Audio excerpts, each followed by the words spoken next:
evening, Sheffield. How are we doing tonight? What a beautiful venue. I'm really looking forward to tonight. This is our penultimate heat before the Grand Slam final in May. And I will say that north of London has been really quite impeccable so far. So I'm looking forward to seeing what Sheffield would have tonight.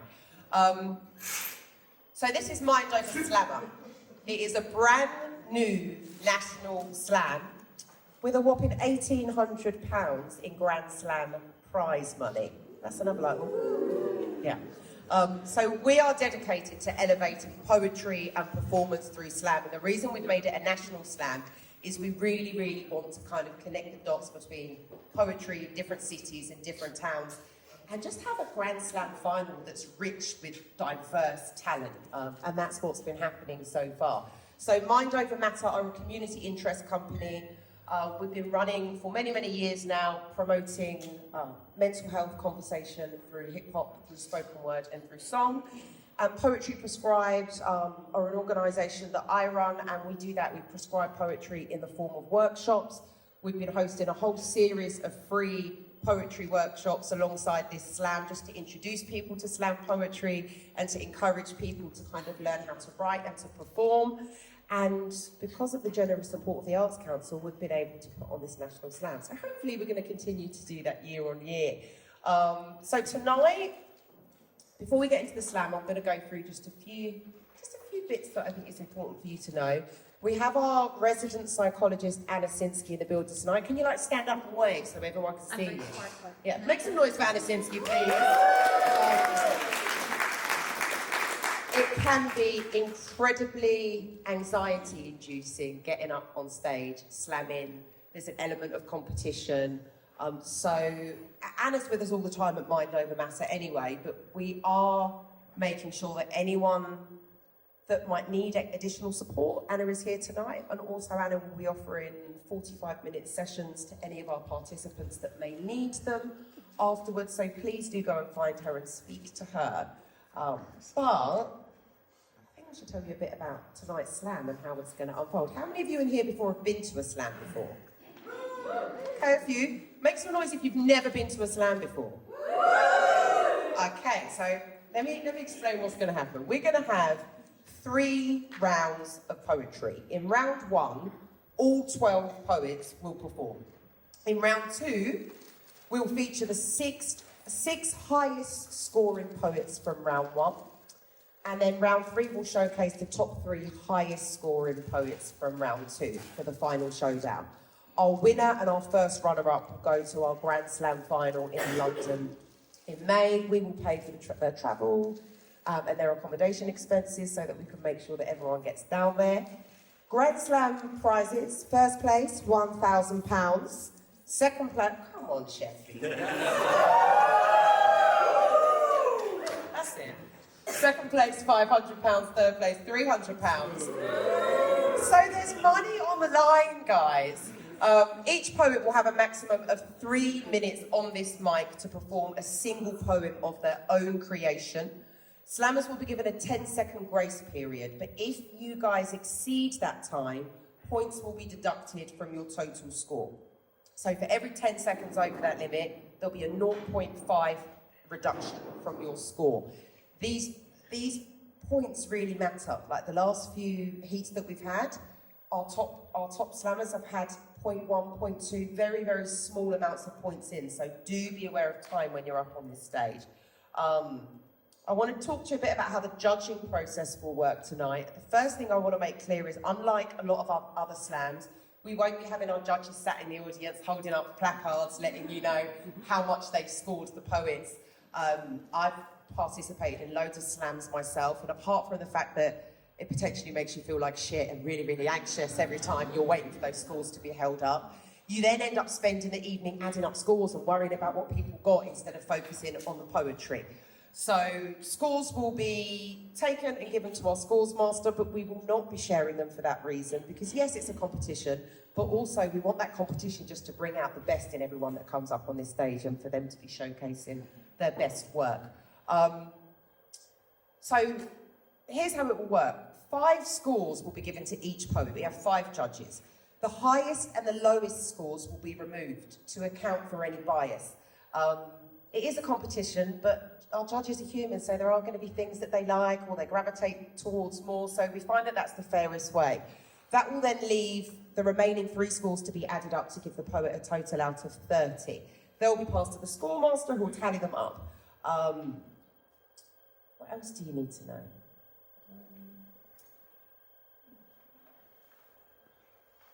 Oh, okay, this is really, really important. Audience, you guys do have a job tonight. I'm not going to ask too much of you, but as I mentioned earlier, it can be incredibly nerve-wracking standing up on this stage. So there's a couple of things you can do when people are up here. I already heard a click. It's you, isn't it? You know what you're doing tonight. So yeah, if you hear something you like, let the poet know that you like it. You can do that with Cliff. Let's practice our poetry, Cliff. Nice.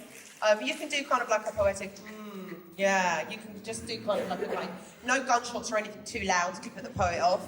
But if you hear something that you like let the person on stage know that you've enjoyed it. Be kind. It's not easy getting up here. Slammers will be called up one by one, with the subsequent slammer being told that on deck, that means you're next in line. So you won't have to sit there wondering, am I next, am I next? You'll know if you're next because I'll let you know that you are on deck. So, I guess, would it be okay if I share a poem with everyone to warm up the stage? Okay, wonderful. So, Tashinga, you are on deck. You'll be the first slammer, but in the meantime, I will share a poem that I have not prepared, so let me think.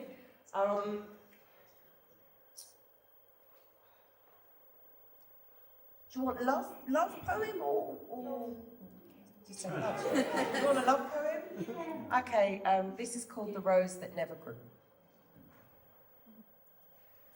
As kids, we used to listen to Me Against the World and smoke weed around the round table, setting the world to rights and sharing dreams. I wanted to be a poet. And you? All you ever wanted to do was rap, be bigger than Pac. As your fingers crushed buds, my heart skipped beats. You were my secret crush. I'd fantasize that I could one day be the Bonnie to your Clyde. Your perfect green eyes were red. They were so fucking red, but they were wide. You were sweet and shy. As your luscious lips licked wet mango blunts, I couldn't help but blush. They were your favorite flavor, and you were mine. That summer was the best. I Just Wanna Sang was pretty much on repeat, and every time track 11 played, we'd lock eyes and share a secret smile. That track was us. And for a while, I really thought that we would flow forever. We used to talk deeply, daily. But daily became weekly, and weekly became monthly, until suddenly, it was rarely. Oh, I heard the rumors, but paid no mind. They said that you had lost your mind and could not find it. They labeled it schizophrenia, brought about by a drug-induced psychosis. How the fuck did I not notice? You locked yourself away from reality. I missed you. As your memories fragmented, you no longer trusted me or anyone. Your thoughts went to war with your emotions, and our friendship was just one casualty. As you fell to pieces, so too did my heart. You started scaring people, becoming unpredictable and violent. I knew you must have been frightened. Delusions fed your confused state. They said you were dangerous. You, mine made the gentle giant. They locked you up and pumped you full of drugs. I didn't know what to do or how to help. I tried to reach you, but you had already traveled too far into darkness and could no longer see my lights. You used to speak with passion and fight. But as time went by, you died inside, and I selfishly mourned the loss of our friendship. Your shattered dreams left me with lacerations, wounded and filled with anger. I'd listened to DMX on repeat. The Great Depression saved me from depression through expression. Devastated, guilty, confused. Oh, I was vexed. Why you? What did you ever do? You cursed. You hexed. You deserved a fair shot at your dreams too, didn't you? You were the rose that tried to grow but never made it through the concrete. I will never forget those sweet summers. I miss you. Thank you very much.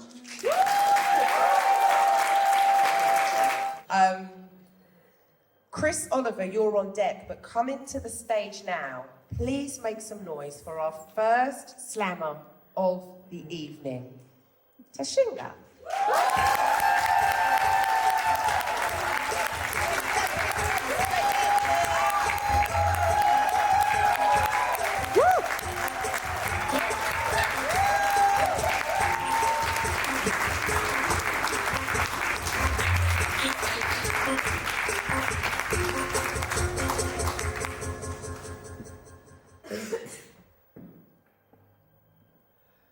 Please pick up, please pick up, please pick up, please pick up. Connection failed. Please try again later. I'm on the phone to my inner child, baby T, and I know you may not remember me. I laid you to rest a long time ago, but you were never resting in peace. Instead, you laid down on ease because I promised to heal you, but that didn't work out for me. But I need you. I guess the old me, the new you, the new us. Society can be a bitch some days. It violently tore open and stole us from our protected cocoon before a healthy butterfly was truly ready to bloom. It traded our growing limbs with broken wings, weighed down by heartbreak, trauma, and false twisted dreams that told us to stall before we were ready and we came crashing down. Do you remember our imaginary friends that gave us so much hope as they would chant, "Sticks and stones may break my bones, but words would never hurt us"? Well, they were murdered and massacred by the savage armies led by depression and anxiety, and their words hurt, baby T. They are voiced by the loud voices that keep us hostage in our head. And I'm sick and tired of being sick and tired of being made voiceless by the choking hands of my own insecurities that tell me that it would be better for me to pretend to be dead, but without the pretend, because it isn't pretend anymore, it's just scary.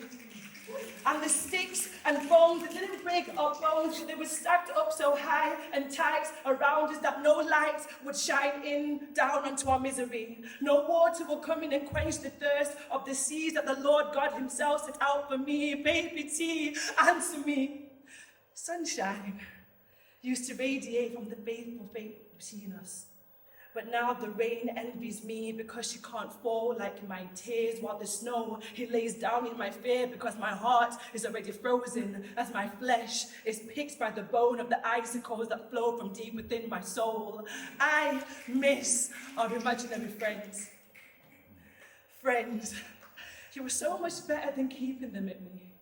But now my mental instability bursts at the seams, the toxic waves that just keep pouring out of me, washing anybody away that tries to come close to me, to you, to us, and I drown as I sink deeper and deeper into our grave, as the spiritual sticks and stones come down, crashing down on our bones. Baby T, I bleed blood.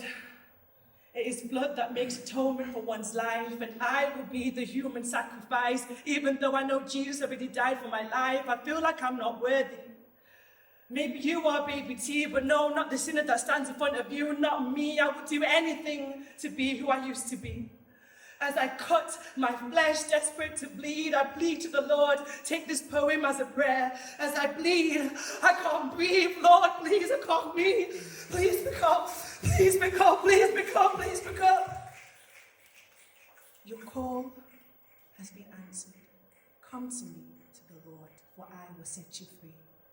Come as you are, just you and baby T. Be.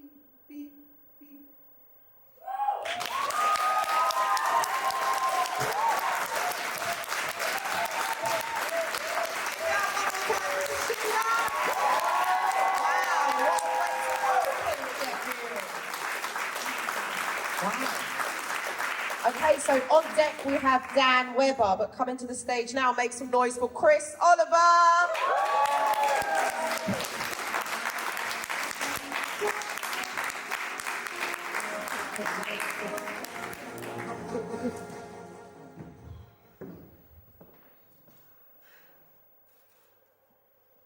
When your heart speaks the language of warmth and love, this world can seek to take you and make you cold and break you until you start to grow weary of the fears and anxieties, those expectations and how you're treated by society, that feeling of being all alone, even in a crowded room, like you're a beautiful flower, but you don't know how to bloom because there's not enough light shining on you. And so you can't photosynthesize or hide the pain behind your eyes. No matter how you've tried, it's like you're trapped. But you can take back your power like a ranger, space for you to contemplate, acquiring a quantum state of mind, body, and soul. Taking back your control and vibrating higher as you aspire to be in tune with your angels and guides. Then you realize it's your heart space where your true strength resides, and you were perfectly imperfect from the start. Since the day of your birth, right? When your heart speaks the language of warmth and love, this world can seek to take you and make you cold and break you, until you look beyond the veil of what appears to be broken and hear beyond the empty words which are all too often spoken. And you strive to stay connected to the power of now, because heart tolls a heavy burden to allow. So you embrace life's little lessons and you gift yourself with presence. You shine your light onto the world and then you slay them with your essence. So now you're feeling effervescent with an energy that's never been. Your self-esteem is so high. Your shoes are scraping the sky. You're a legend like John. You're second to none. You're perfectly balanced like the moon and the sun. Come on. Let your heart speak the language of warmth and love. Don't let anybody take you and make you cold and break you.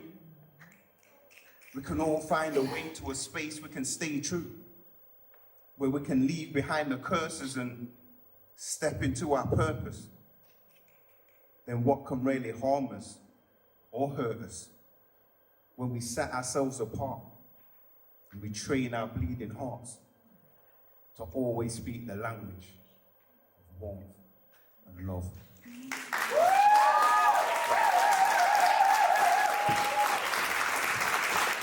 One more time for Chris Oliver. Sheffield, I must say, you have had the best audience clicks so far of the whole heats, and we're right near the end. I'm very impressed, so please keep it up. On deck we have Chris Campbell, but please make some noise for Dan Webber coming to the stage.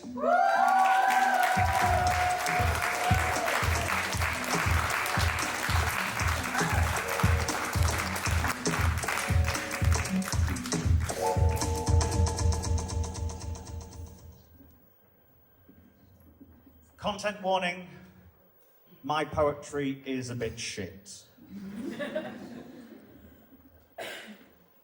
I'm at a house party, playing catch-up, starting to feel the effects of a few cocktails, and I set sail back to the bar.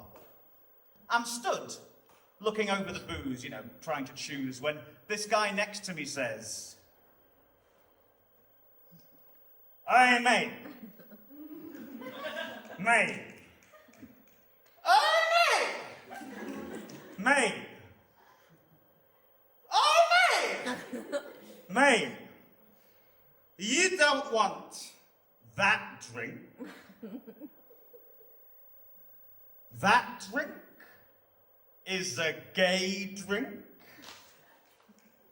Now, by this point, I've had a few sherries. And I'm feeling pretty merry, perhaps a touch more unsteady than I care to admit. But I reckon I can still hit this idiot, if it comes to it. A gay drink? I reply, manic twitch in my eye, and before anyone can stop me, I say, do you know exactly who you're talking to? I'm Grindr's finest. The only homosexual in the room. And for you to assume that my choice of drink in any way reflects my sexuality is a travesty. It's 2024. Where have you been? And what have you done? And what can I do to help you overcome this belief that gay means bad or inferior in any way? It's sad, really. He apologizes for any offense. And I spend the next 20 minutes sat outside, furiously texting my friends.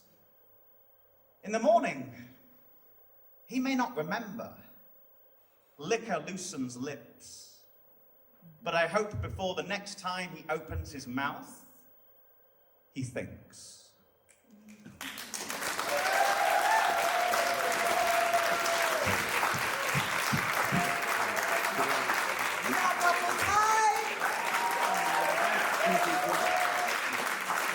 So on deck we have Amina Khan, but please make some noise for Chris Campbell coming to the stage now.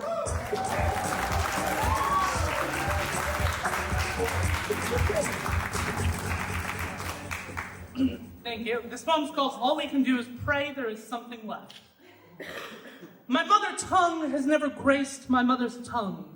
Cruceño is Chumash, language of South Californian islanders, long considered dead, extinct, buried with Fernando Librado in 1915, but trying desperately to rise again, save itself through the remnants that still exist. The whole of what's left lies among fragments hidden within the nearly 700 feet, featuring Chon, Peabody, Harrington, on the shelves of the National Anthropological Archives. My language, like my people, forced into the footnotes of a white man's working life, left there to be forgotten, to slowly consume itself until there is nothing left. I must make sure there is something left. 15 minutes on Google and I've internalized more of my ancestral vocabulary than 3 generations or more of my mother's family. This is what it means to be a survivor of the colonizers who decided to genocide 55 million of us throughout a century of manifest destiny. God wanted them to have this land. God wanted us to die, gave the command, they shall fall by the sword. Their little ones shall be dashed to pieces and their pregnant women ripped open. And so it was that my people were swindled, tricked, hunted, had their organs removed, bones ground to dust, mixed with our blood to form the mortar holding brick houses together, our brown skin bleached, cured, and stretched to accommodate the vast revival tents that only served to suffocate us. Cut off our supply of oxygen, cultures, customs, recipes, religions, and languages, now mostly lost. Discarded like so much excess cloth used to wipe up the mess that was left after the melee. The might and magic of many nations splashed across the brows and breasts of hot-blooded white men. So many people forever united under the banner of extinction that the whole world gave humanity a cold shoulder that year. With nearly 600 tribes left, weighing in at just 2 to 3% of the United States' population, things look bleak. Because every single one of us knows the white man's God never rests. Already, hate-fueled hearts are burning in heaving chests, impatiently waiting for the next time they're called to the call.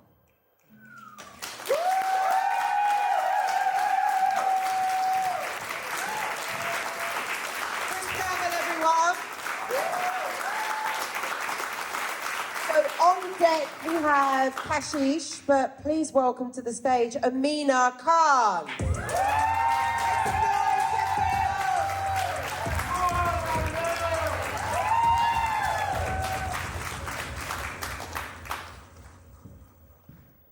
I love bread.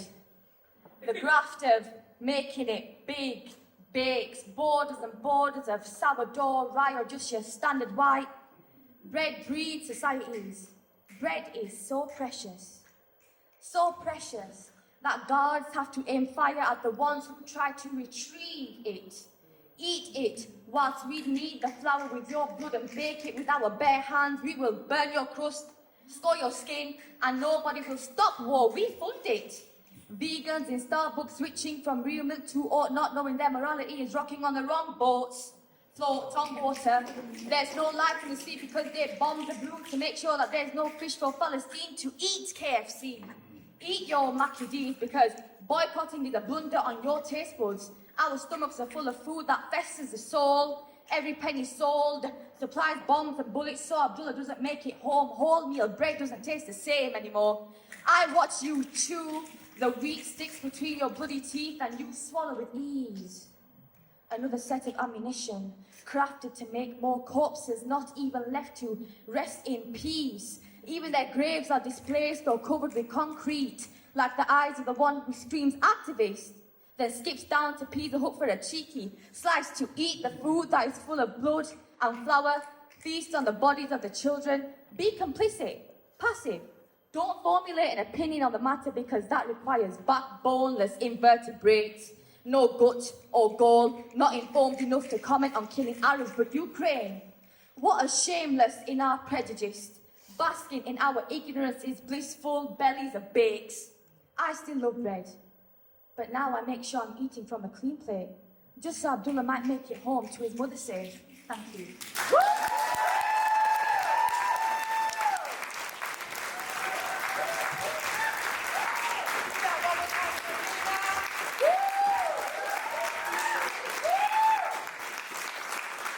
So on deck we have Ada Abanyak, but coming to the stage now is Kashish. Make some noise.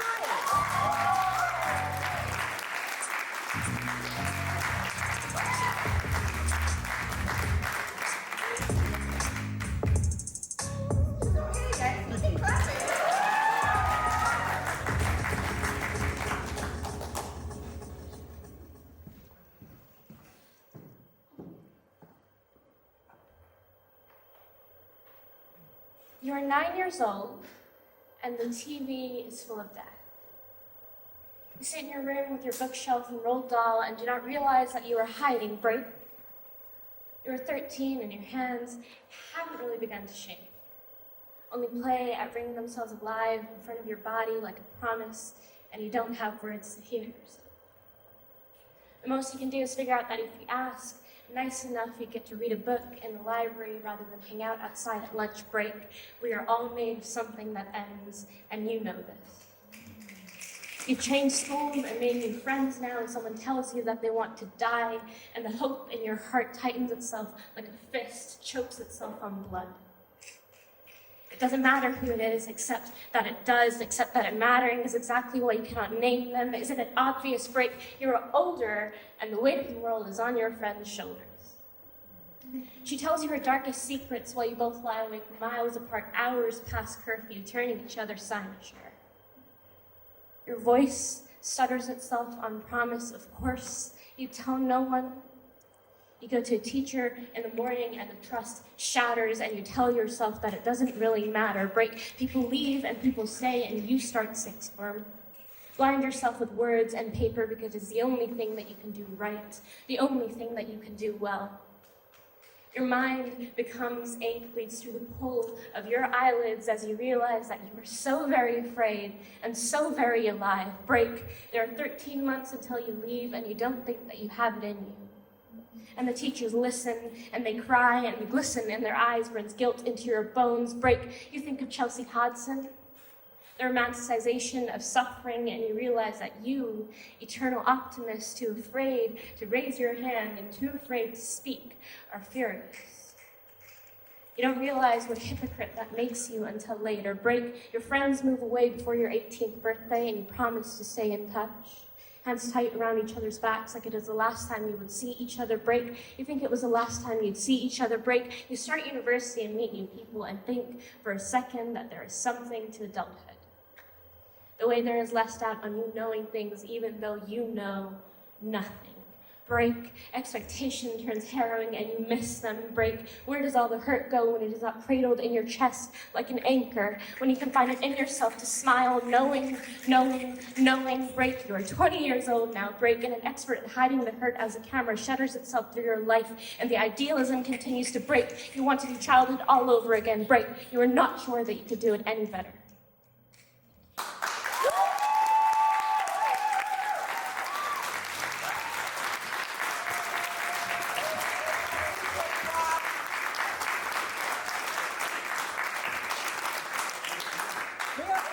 Halfway through round one. Sheffield, how are you finding the slam poetry event? The standard is very high, Sheffield. So on deck we have Holly D, but coming to the stage right now, make some noise for Ada Abanya.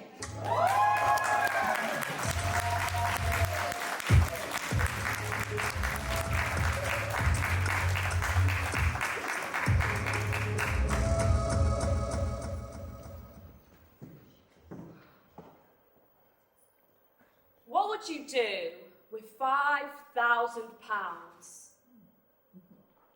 It's just a question for the men in the room. It's the average amount that a woman spends on period products over her lifetime. So whilst boys can enjoy a lads trip, 7-day, all-inclusive, Mexico's finest beach resort, drinking local beer, popping some gear, tequila shots for the whole bar. Must be nice. Whilst we sit on sofas, do the shopping, go to work, when we feel that wet surge, run to the toilet, say the Lord's Prayer. Fuck! That was my new underwear. Don't forget to shave, pluck, pull all your hair back so no one glares, yet the boys still stare. Put on some makeup, don't be a bore, but not too much, otherwise you're a whore. At least you can wear skirts. You can too. The Scottish own it, yet when I do at age 14, swapping trousers for skirts in school, I get my bum grabbed by a random boy. All these pressures and costs, they say makes a diamond, but I feel like I'm collapsing. 1 in 4 women affected by domestic abuse, left with a permanent bruise, more than 76% left unreported, and even if we do report it, the police, slums, snooze. So before I blow a fuse, boys will be boys. Well, I'm just a girl, and I eat boys for dessert. Thank you.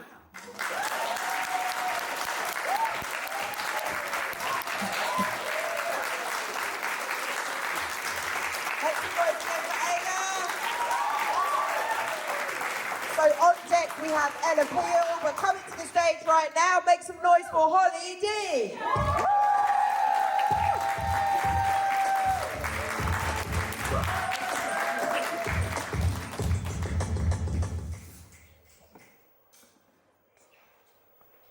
When people ask, who are you who?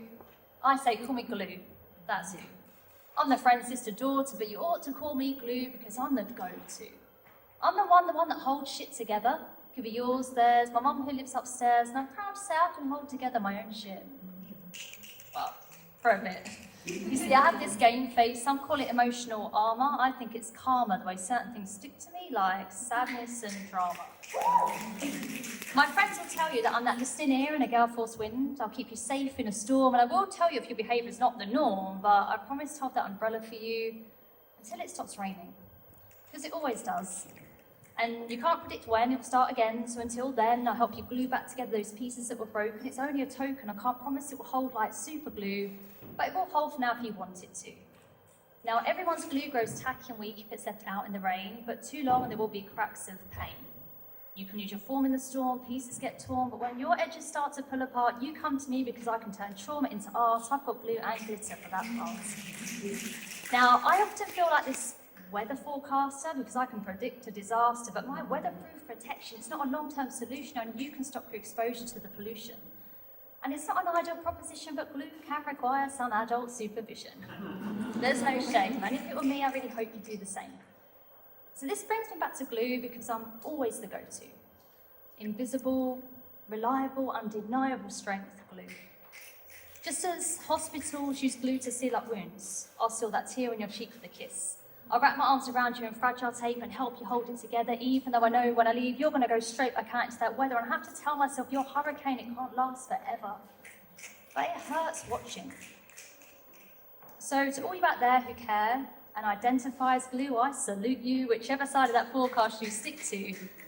Because many of us, we're actually hiding behind our lipstick, sticking a smile on our face with Pritt stick, filling a few sandwiches short of a picnic. Your family at home are taking the mick, your boss at work is acting a prick, you're following social media, it's making you sick, but we need to share our glue with each other, that's the trick. I just hope this message will stick, because everything runs out, even glue. But just because your edges have started to peel away, that's not to say everything you've achieved up to now isn't okay. You just need a reapplication. Be it a weekend vacation, hot chocolate in a mug, your best friend's hug. But remember this, whether you're feeling sad, ill, you simply want to chill, you come to me for your refill.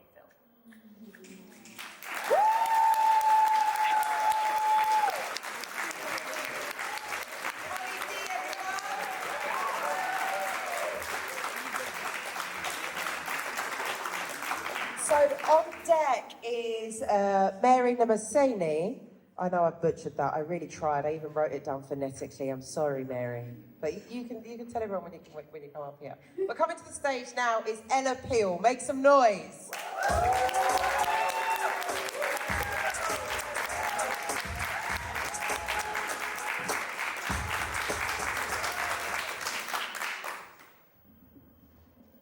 I'm learning to punch pillows through walls instead of just my fist. Cushioning the notes in my head with a list, bending letter L's into S's with my will so I can make the word kiss out of kill. I'm learning to listen to the whole album of my soul without pressing skip. Assuring the material of my upper lip is pliable, not stiff, learning to smooth the edges of the cliff. My mind stands on till it's sanded into something safe I can land on till the cold isn't an ocean in which I will drown, but a slope of white I can learn how to sledge down till I can sit inside the silence of a snowflake and hear how beautiful falling can sound. With a safety net mapping the ground so I can mark X's and O's into my skin to learn to live inside an ending and begin to want to send it to a publisher as a prequel instead of treating it as the end of a sequel and signing off. I'm trying to learn a lot, I'm trying to forget the word yes without guilt, because right now I'm still stuck in the place that I wilt like a flower, afraid of water because it's rain.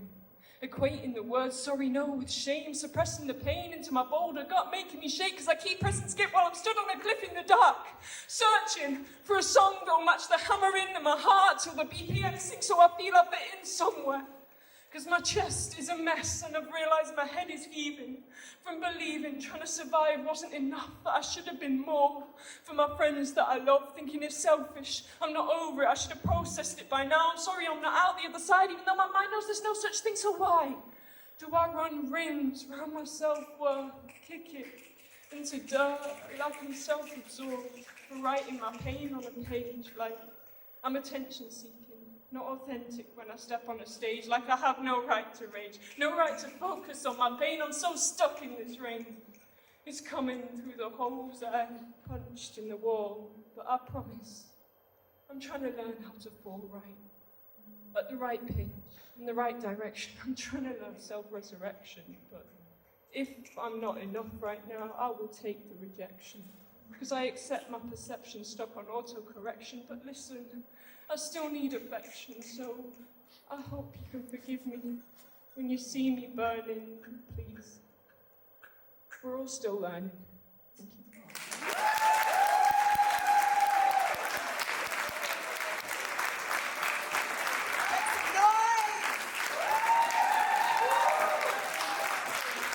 One thing I love about poetry feels so personal as poets when we write it, but you just never know who in the audience is going to take a line or a piece of what you've written for them personally and take it home. So thank you to everyone for coming up and sharing such beautifully personal stuff, but also such wonderfully relatable stuff for so many in the room, I'm sure, as well. Make some noise for all of our poets so far. So on deck, we have Jules, but coming to the stage now, we have Mary Namasini.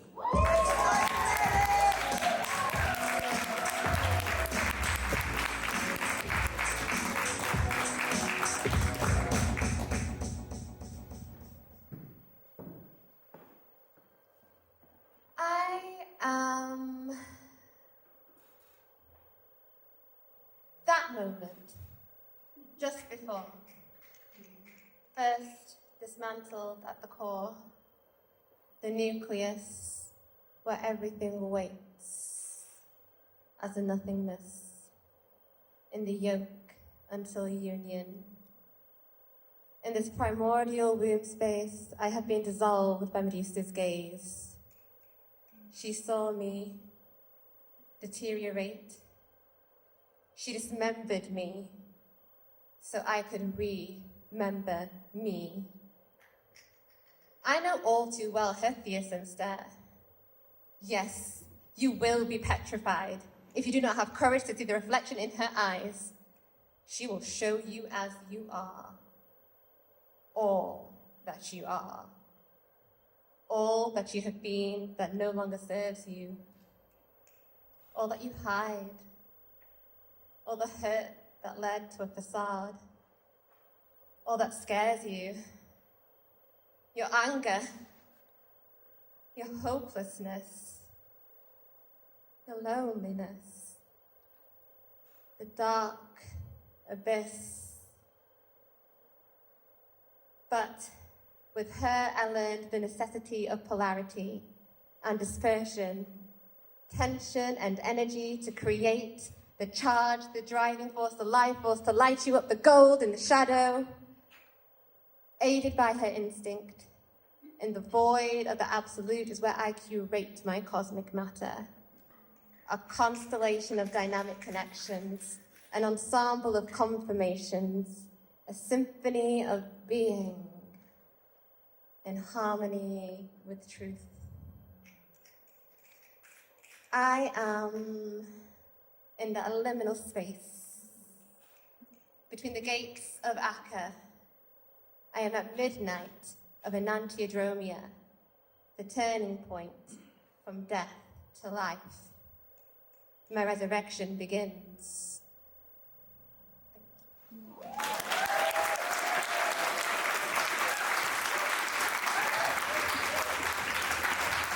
Make some noise! Wow, this poetry's got me travelling to other dimensions. On deck is our final slammer for round one, Amira, but please make some noise for Jules coming to the stage. It's a long way from the back, but keep it going, keep it going, keep it going.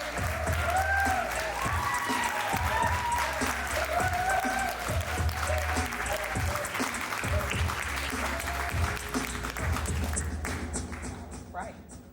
It's working? Okay, can everyone hear me? Yes. How's everyone doing tonight, by the way? Yeah? Cool, cool. I'm good. Thank you for asking. Shaking though, I'm nervous.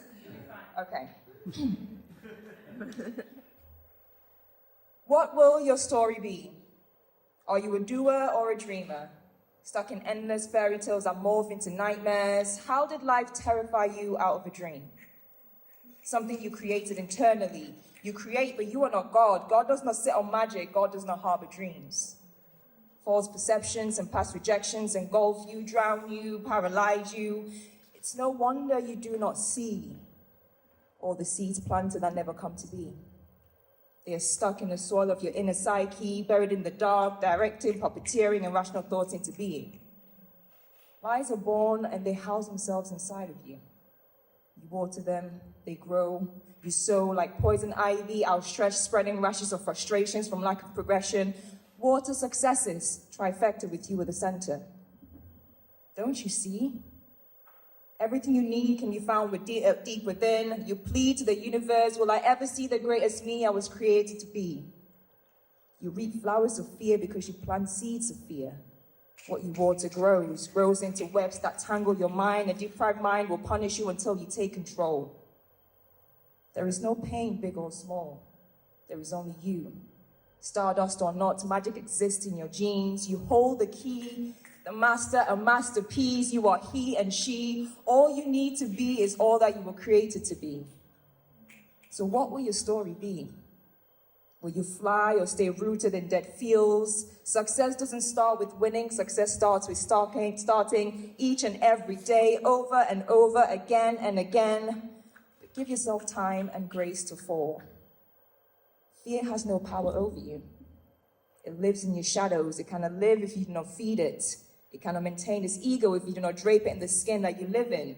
It has no home where you are bold. Ignore the italics and the underlines. Hear me. I said, fear has no home where you were bold. So what will your story be? Are you a doer or a dreamer? Will your feet tire from the yellow brick road, or will you stay rooted in the endless fairy tales that morph into nightmares? The choice is yours. Thank you.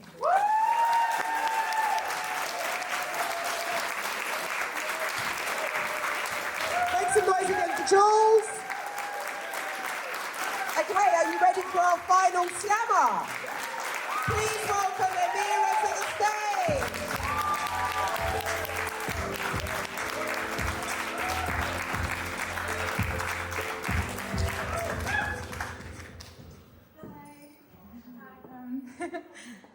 Okay.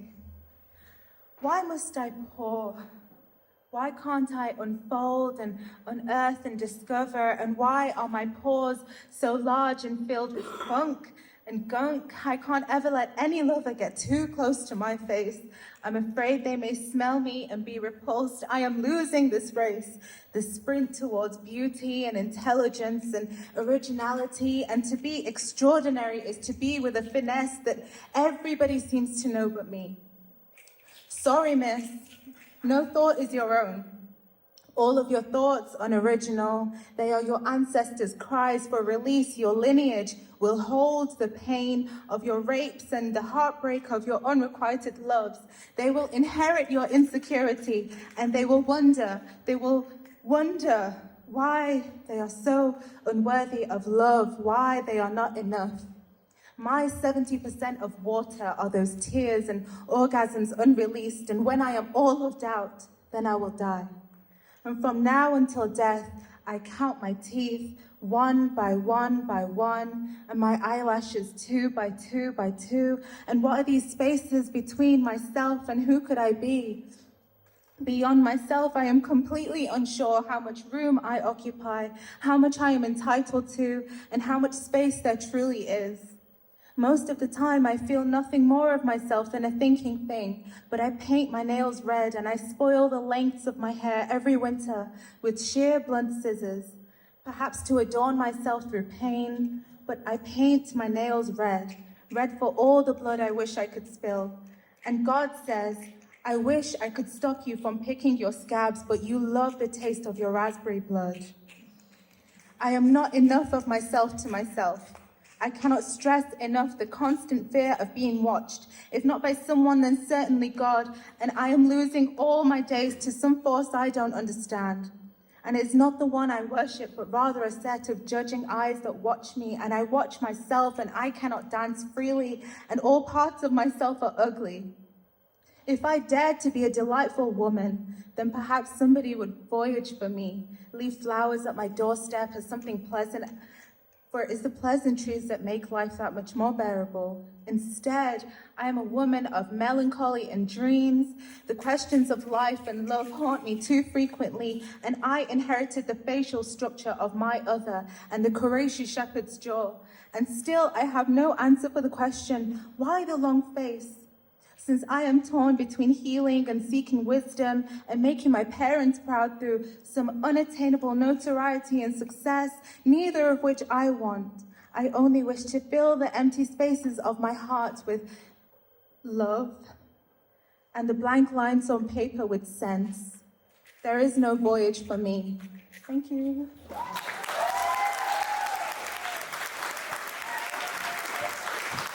Please give it up for Amira and all of the poets from round one. So we're going to take a short 10-15 minute break.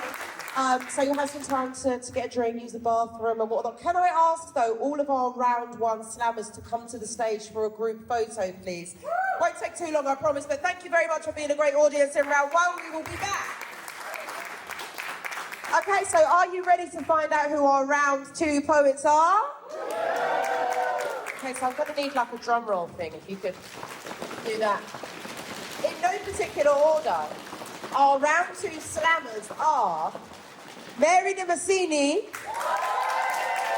Ella Peel, Holly D, Ada Abanyak, Amina Khan, and Dan Weber. Congratulations.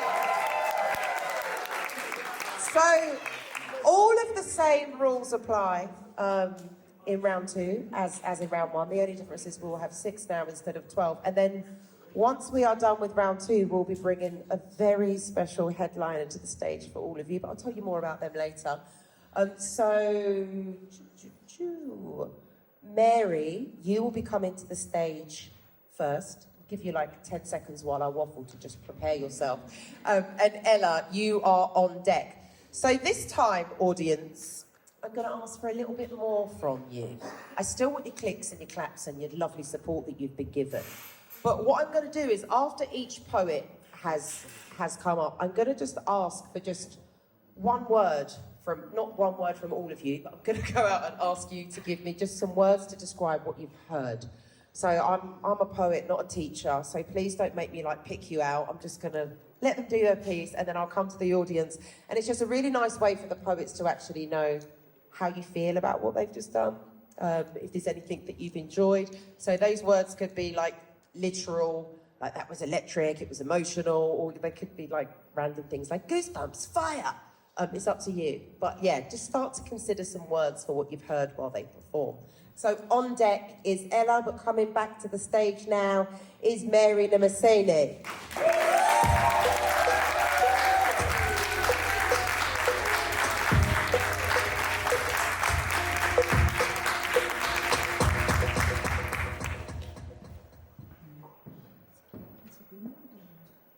The veil was lifted.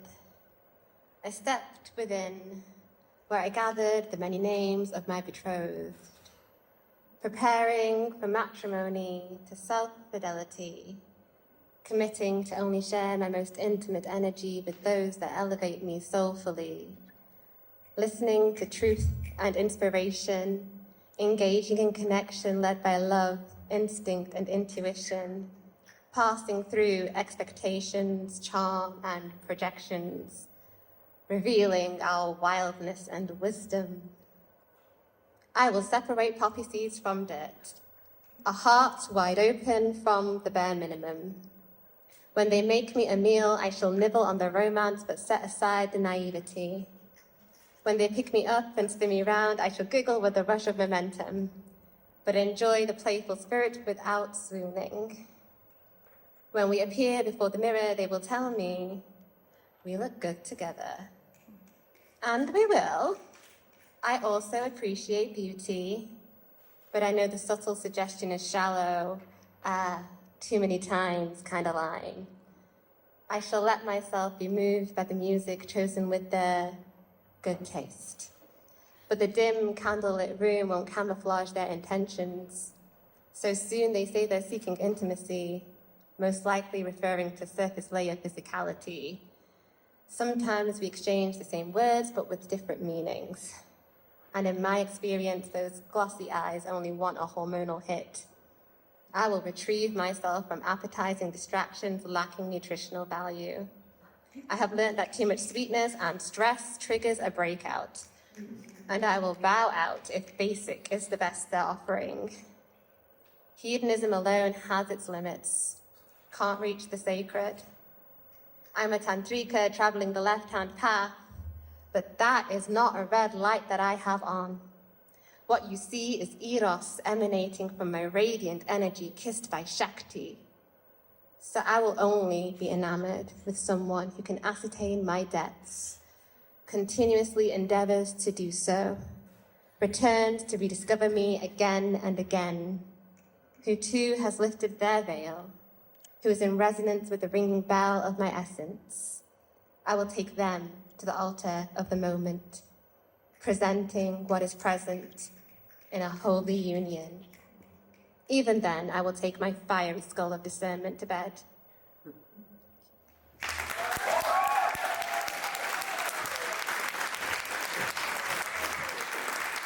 Okay, give me some words for what you just heard, please. Connection. Ooh, hang on, two. Sensual. Sensual. Connection. Connection. Oh, give me another couple. Sensual, connection. Confidence. Confident and power. Yeah, that was perfect. Give it up one more time for Mary. So on deck is Holly D, but coming back to the stage now is Ella Peel. Make some noise.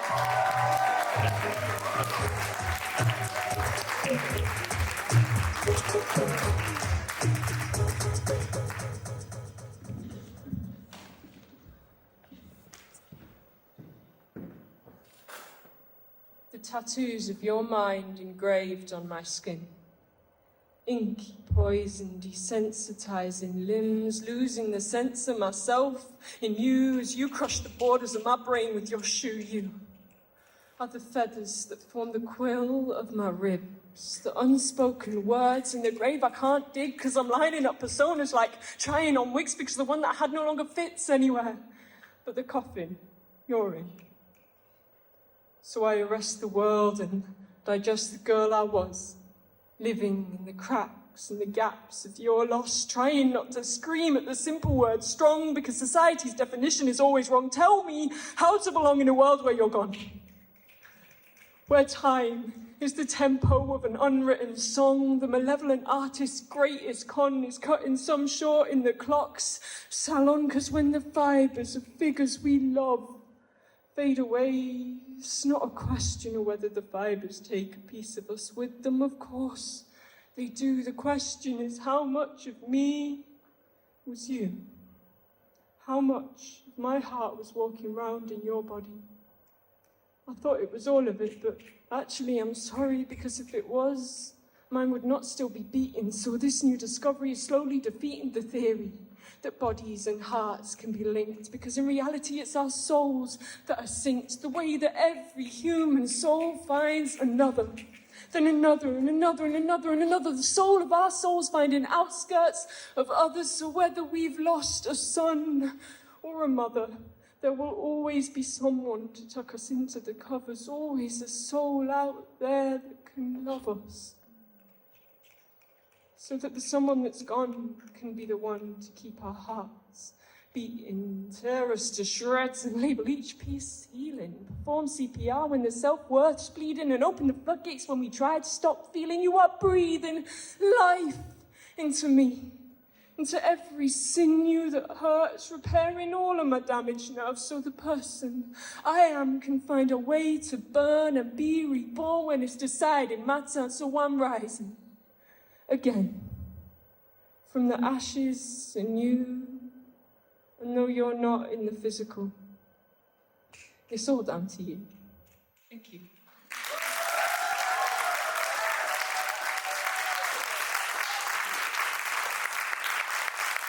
Okay, give me some words for what you just heard. You guys keep doing that. One at a time. Vulnerable. Beautiful. Authentic. Emotive. Thank you, whoever said that at the back. Please give it up one more time for Ella. On deck is Ada Abanyak, but coming back to the stage now is Holly D. Make some noise.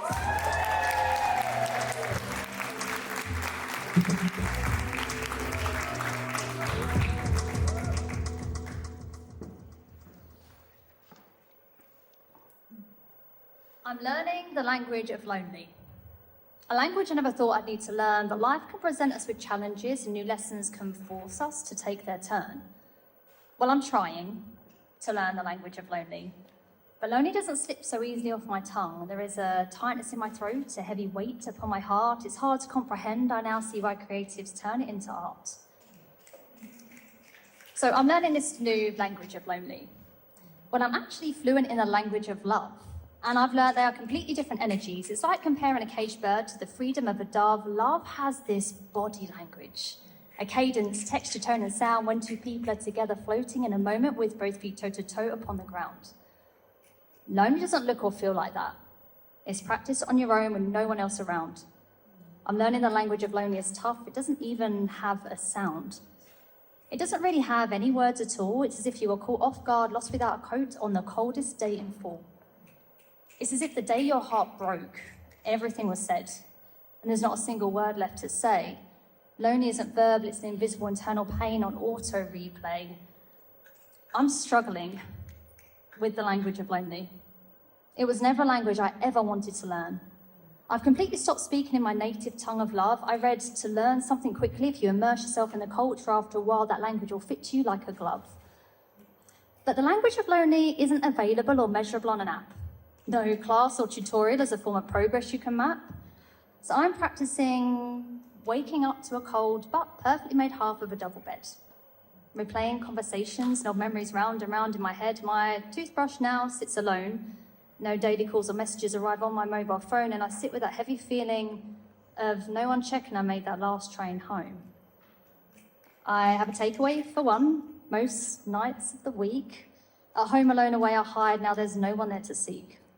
I take solo walks with no one with me to share the view. And as a bonus exercise, trying to look after yourself in bed for days when you've come down with the flu. Now, a friend told me, once you lean into it, being on your own without someone can actually be really fun. Just at the moment when I close my eyes, I see them as if burnt into my retinas by the sun. And the part that doesn't resonate with me or make any sense is how two trees once intertwined, a connection so beautifully intense, broken by a storm, now grow as if always separated by a fence.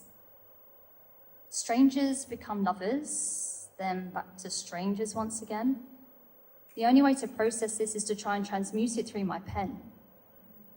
I'm learning the language of lonely, where hopes, dreams, and memories become dust stored in an urn. I'm learning the language of lonely, and it's an even lonelier language to learn.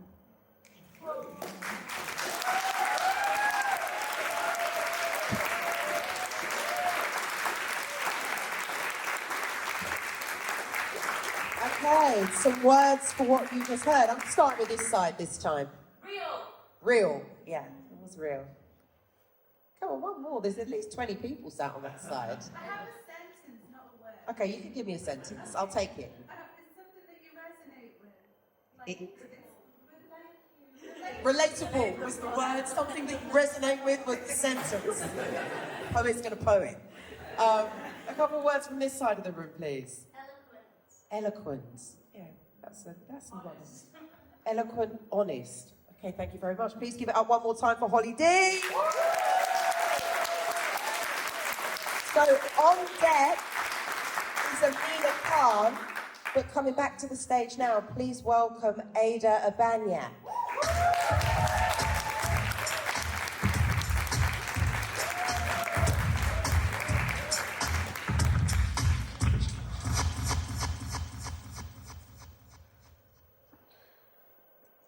There's gum underneath my shoe, and it reminds me of you.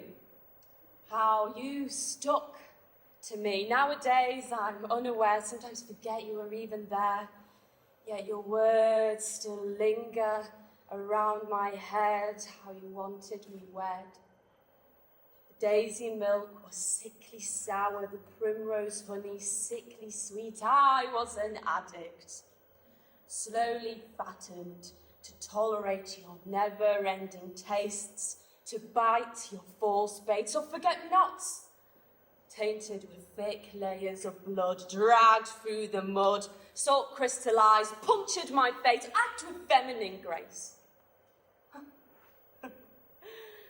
I remember a boy whose daddy drank too much, and he would talk about ending his life like it was the weather.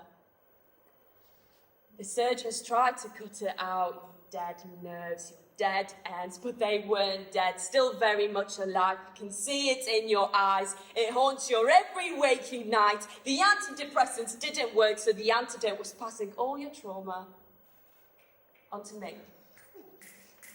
Your toxic words worked on me the first few tens and tens and tens of times.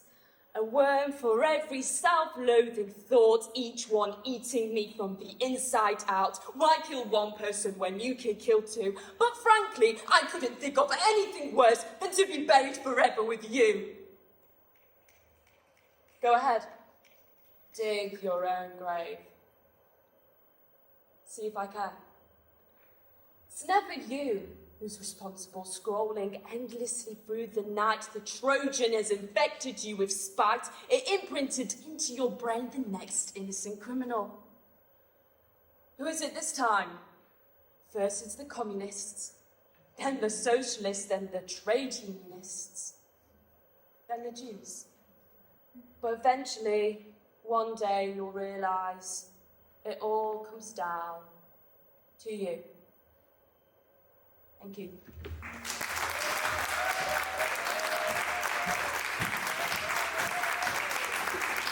Great stuff. Okay, so by now you know what I'm looking for. Some words for what you've heard, please. Gripping. Oh, gripping, did you say? Defiant. Defiant. I like that. Gripping, defiant. Give me a couple more. Pointed. Pointed, did you say? Pointed. Powerful. Thank you very much. Give it up one more time, please. Okay, so Dan Webber is on deck, but coming back to the stage now, please make some noise for Amina Khan.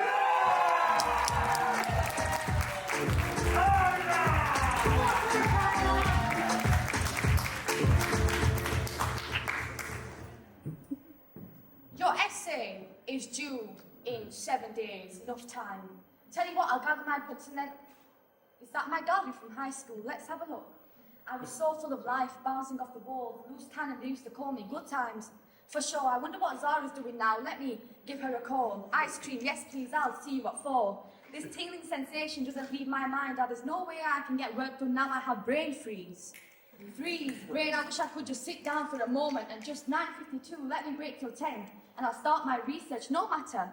Platter of food, 1 second whilst I fix myself a plate, break, shoulder blast, lightly pierce my feet, sock shoes on, I'm out the door. For a nice little walk for my mental health. Doctor's appointment for something, but I can't quite remember what, 4 o'clock in the morning. Here I lay constructing fake scenarios in my mind, whilst trying to remember something, nothing comes to mind, but voices and fuzz.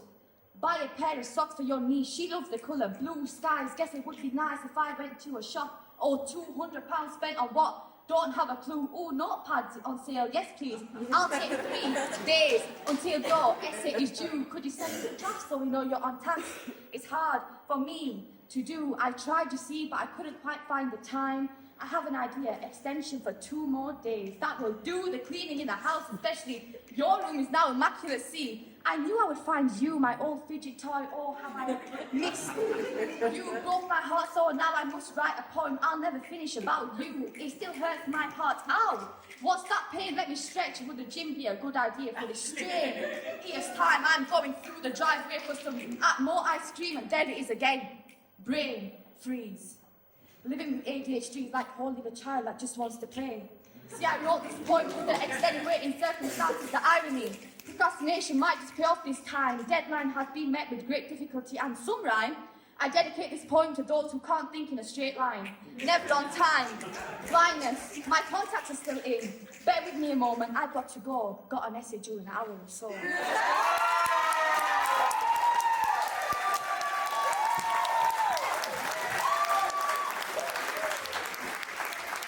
That's a lot of noise, so I know you've got some words for what you would have heard.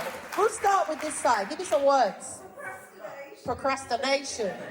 Listen, some good things come out of procrastination, apparently. Procrastination, what else? Far too relatable. Far too relatable. Couple from over here? Goddamn. Yeah, I think that sums it up nicely. Please make some noise one more time. Okay, so coming to the stage is our final slammer for round 2. Make some noise for Dan Webber.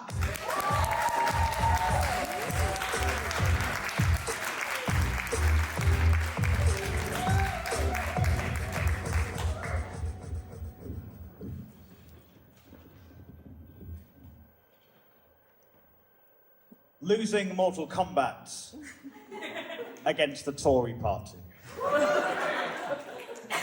Right kick, left kick, uppercut, down punch, down punch, down punch, down punch, down punch, down punch, down punch, down punch. Toasty! Down punch, down punch, down punch, down punch, down punch, down punch, down punch, down punch. Fatality.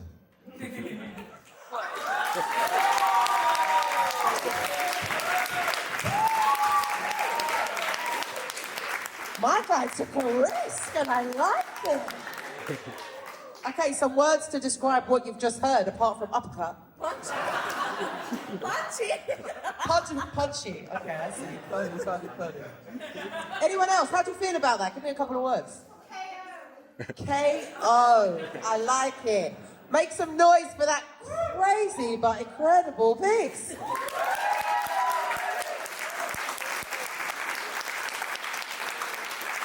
Okay, so Sheffield, are you ready to welcome our headliner to the stage? I wrote down some stuff that you should know about him before he makes his way up here. I promise I won't embarrass you too much, but I've got to say some stuff. This guy has an incredible passion for storytelling, a really unique fusion of hip-hop and abstract poetry. I know you're hitting us with poetry tonight, but make sure you go and check out this guy's music because it is just... He's a trailblazer, he really is. His poetry and lyrics delve into kind of deep personal experiences, societal issues, and he really does create just this mesmerizing blend of what I would call introspection and activism. He was Sheffield's first poet laureate. Can we make some noise? And he's performed everywhere from iconic festivals. He's shared the stage with some seriously legendary artists. His journey's been nothing short of remarkable. So, yeah, please, without further ado, make some noise for the wonderful Otis Mensah!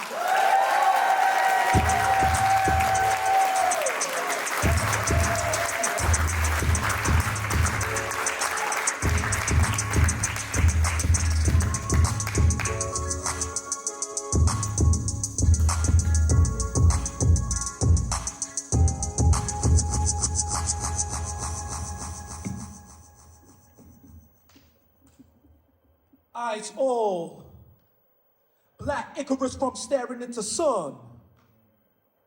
I'm barely breaking even, bear the bullets in my gun. You barely open up. Cesarean, my love, another variance of lust. Mary worked her body that was good enough for God. Natural sins that we begot. Lord, deliver me from the Larry of the bunch, the poison in the punch. The laity did clap, I gasped, the poem was enough. I wrote it off the cuff. We're all just urns of dust, trying to earn a crumb, burning up, trying to curve the brunt, catch a body like a butterfly, commit to murder once. The summer saw it all when I was young, my hair was long. The body in the sea, the body in the dump, the body in my head, my body but a rump. That body looked like me. I am the chosen one. Do not speak on. Black Icarus, that crass tickle as you hack hindrance, repenting before you trespassed into this. Calling out the slack. Caught me out the trap. The body is an ocean. The body is a map. The body is a gash. My body took the lash. My body countless lessons since my body in the pram. I read the body like a Torah, caught the body in a trance. If the body is a temple, you might have to lay some hands. My body took the scorning. My body's just a thought. That body that you're mourning, that body's laying dormant. That body's in the morgue now. I rest my body on the floor and watch the day, body in the morning. Now I'm soggy in the organ. That body on the corner, thank you. Woo!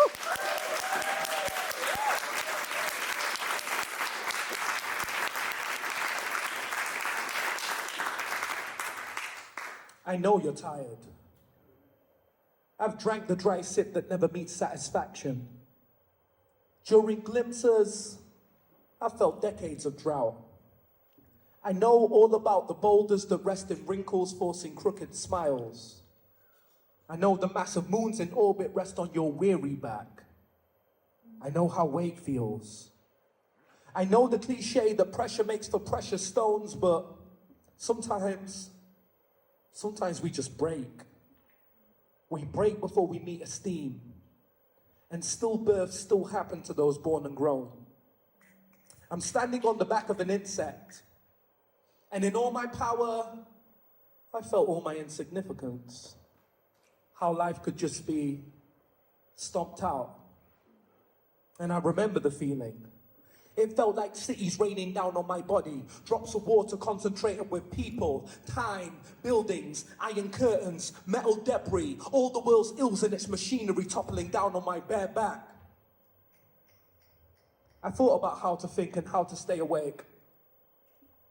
Sometimes I forget to sleep, and if I keep my eyes open long enough, I see technicolor that isn't there. I stood on the back of an arachnid. I felt what it feels to have no bones, no structure, just the space in between everything before and after. I know you're tired. I remember the feeling of helpless days. I remember that sacrifice isn't always compromise. Thank you.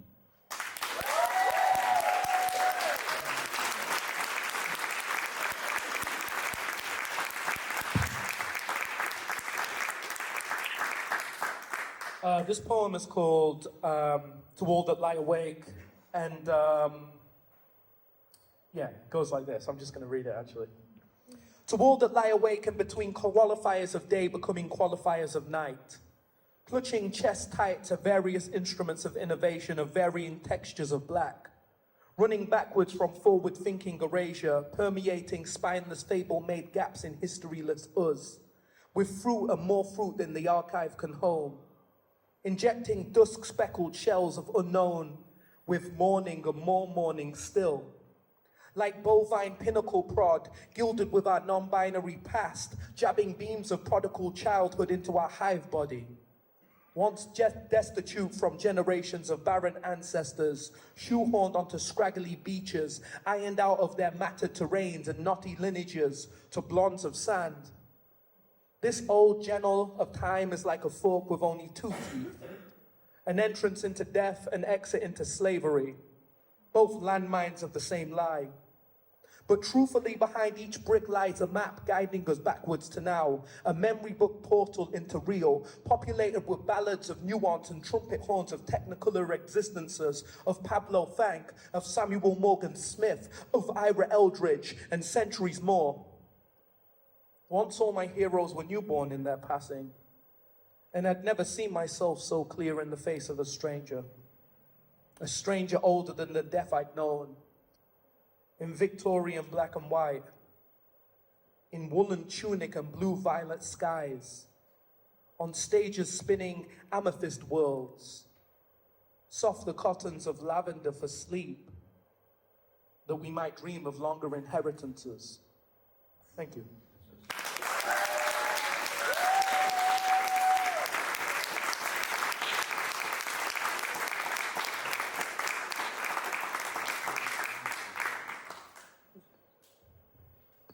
Where the country could not follow.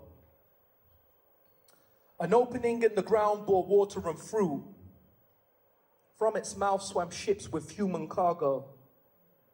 A passage of time where worlds met to trade stories, yam and sugarcane. But the country did not follow. Riding in on barricades of opulence, grinning with jewel-infested teeth, drooling everywhere.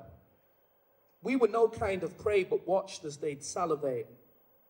A woman walked into the water as if to baptize herself, her torso swallowed by the rippling depths and joined in sight of some segregated waste of land to free the birds.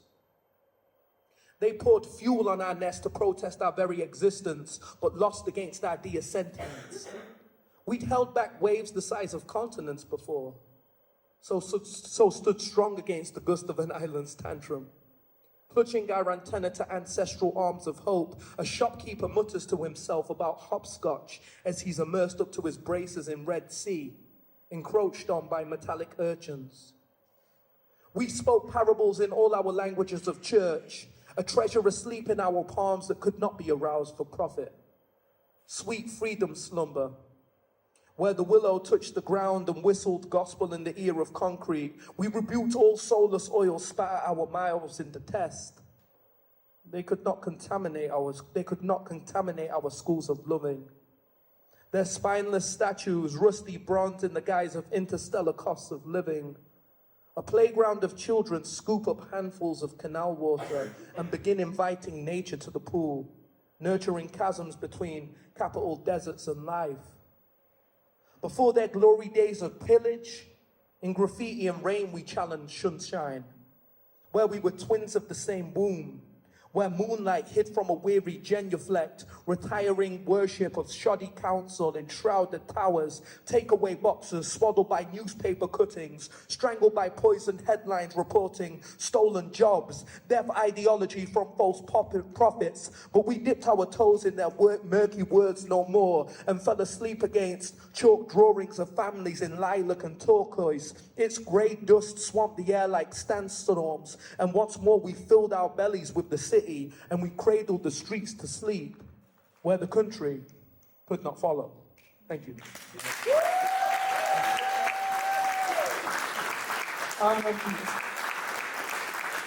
Thank you all so much for listening to me, for giving me your attention and your patience. My name is Otis Mensah. Thank you for the beautiful introduction. It's such a blessing to be a part of this event and get to share poetry, one of my favorite art forms. And, you know, I find that poetry is one of the art forms that is so injected with so much musicality. So even though music is my favorite art form, poetry is my favorite art form, you know? So, because there's so much poetry and music and poetry. And it's been so inspiring and enriching to see you all perform your pieces. Thank you so much for sharing your ideas, sharing your vulnerabilities with me and everyone else. Yeah, I'm going to perform a few more pieces. And this one's from a poetry collection of mine called Safe Metamorphosis, which I've got a few books for sale at the end if anyone wants to buy a copy. And this piece is called An Ode to Blackthorpe, and it's a dedication to my favorite poet, who is called Blackthorpe. And he's a part, shout out to all my Roots fans. He's a part of a hip-hop duo called The Roots, or a hip-hop band, should I say, called The Roots, from Philadelphia. And planted a poetic seed in me really young that kind of spurred me on to keep writing and keep sharing. So this is An Ode to Blackthorpe. I had a dream I went to see the Roots. The atmosphere was electric. Questlove played an eternal break of undoubted flavor to call out Blackthorpe, who rushed the stage like a floating spirit, both hurrying and taking time in one. Tariq was draped down in a black silk cloak that covered the whole stage. The cape of sorts was embroidered with red lines that ran parallel throughout the cloth, like the blood vessels of midnight streets in Philadelphia.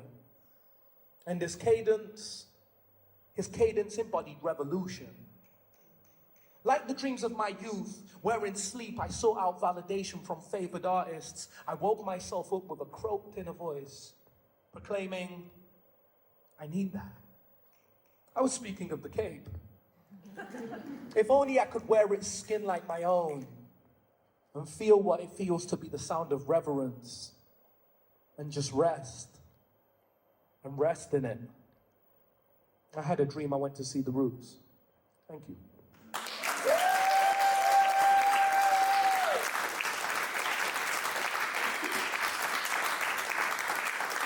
Shout out to all the poets that managed to memorize their poems. I am not on your level, so shout out to you. This next piece I'm going to perform, again, is from Safe Metamorphosis, and it's called Hope.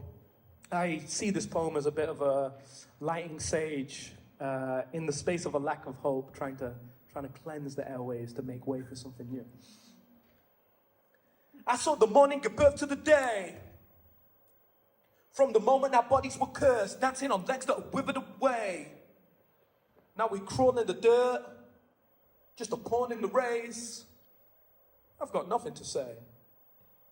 The change in space and time when shackles become tambourines. When the song emancipates. The tongue that knows its cage and plays against its prison. Spluttering beauty, muttering freedom. Sometimes whispers are louder. The meat that ripped roofs from houses whilst your favorite rapper shouts at walls. My feet in sand trying to understand roots. Staring at our heroes like, oh, you oppressor, you. Oh, you oppressor, you. Unlearning and learning not to become one too. The universe is introvert, the world is backwards, murder cattle disperse the classes, weeping Saturn falls from skies, life or death, we chose the latter, take our data, grow our status, failing faith, you know what happens, hate for hate form cycles, patterns, pay my way and find me tattered, laden, now the path is narrow, oozing sore and lost the battle, and new remorse, I'm off the saddle, cause there's no backing down when the shofar sounds, sadly none but chauvinists around, and I don't get paid like so far sounds. Slinging rap jargon, I was given a bad bargain, speaking to the sun in the back garden, and I wrote what it told me. But my barter could only buy me fire emojis. And not more time like I'd hoped for. There's no more time like I'd hoped for. There's no more time like I'd hoped. There's no more hope. So I'm gonna dedicate everything left of me to finding some. Thank you so much.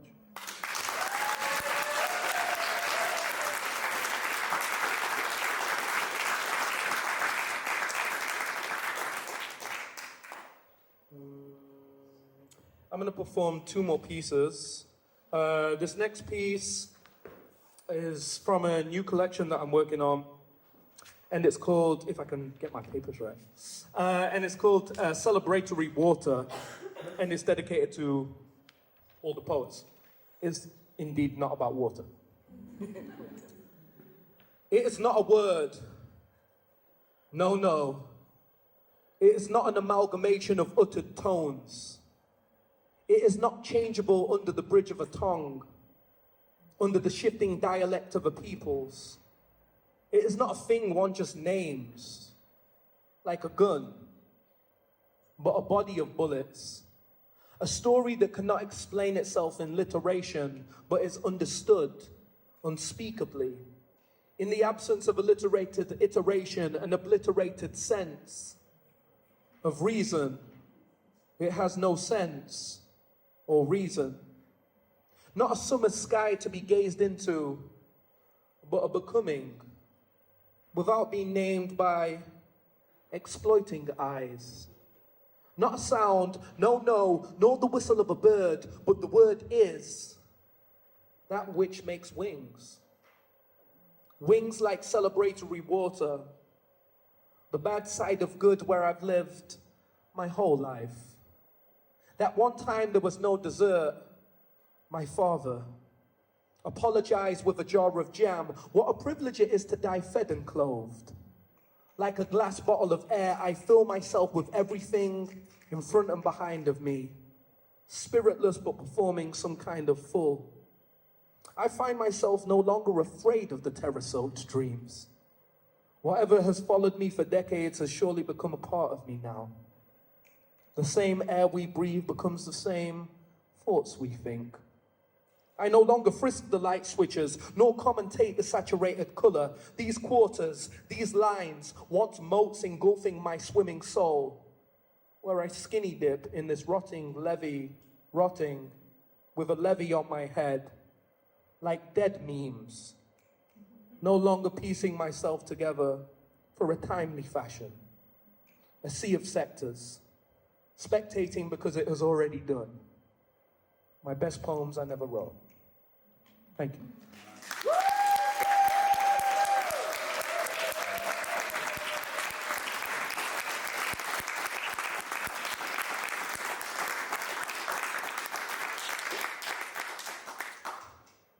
This next poem is called Scenery, and I wrote it whilst looking over Sheffield. So here's a Sheffield poem. Indulge the fruit of nature's toil as any normal voyeur would. Feast on its beauty the way eyes do. Ponder your relation to it.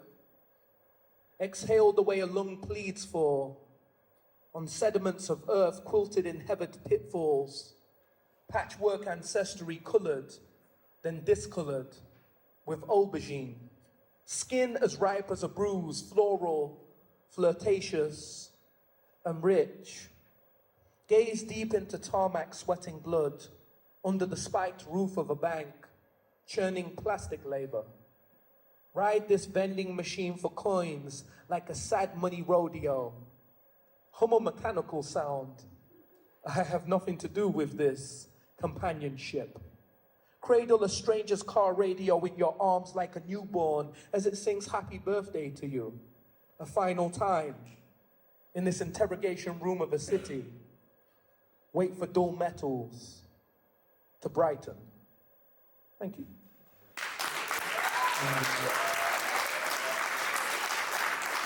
Again, thank you so much for sharing your words, your life with me and everyone else. I'm going to read one last poem. I know I said the last poem was my last, but I lied. I'm a poet. I made it up. Sue me. This next poem is... it's actually about technology and AI and who gets to write AI. It's a little bit about Ralph Abernathy and the civil rights protests against man going on the moon and the obsession with that when we have people starving in our communities right now. And it's kind of about how that same premise is so present today in our society, and nothing's really changed in that sense. So it's a dedication to that movement. So this is called Data Opium, and I hope you enjoy it. In the swelter of a Florida shoreline, bodies piled in heat and mass, to toast the 1969 Opus rocket to Mother Moon. That hungry and poor day, sweat fell from the craters of Ralph Abernathy's face as a different choir graced the scorched land. To object NASA's ungodly cost of colonizing space, $23 billion of hollowing stomachs, a power drought every onslaught of lunar, white, winter, chattering teeth, the crumbling back of a mule, the wealth of men and fuel, floating up yonder, 40 acres of sky. An inexcusable gulf between technological abilities and our social injustice, a message in the people, and Ralph did reply.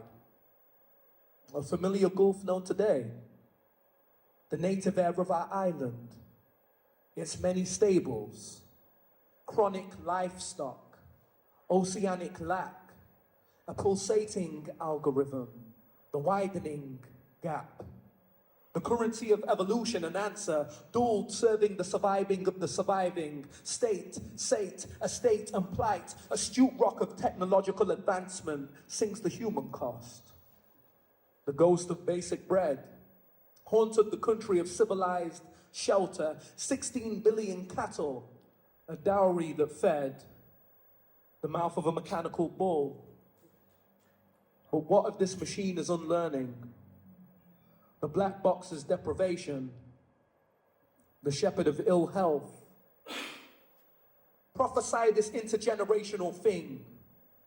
Embalm this illegal body, immortalize it. Nurture my body, the Morse code. Caress my body, the data center. Surveil my body, the house of hollow consent. Lay me down beside lush linens of white sand, the science of understanding. Push the mass of this body down an index of calm rainfall, the science of empathy. Renounce the bullet in the silk skull of intricate seeing, the simplicity of breathing and cost of touch, proprietary of human hardware. Data that is opaque. Data that is opium. Data that is opaque. Data. Opium. Thank you. Thank you so much.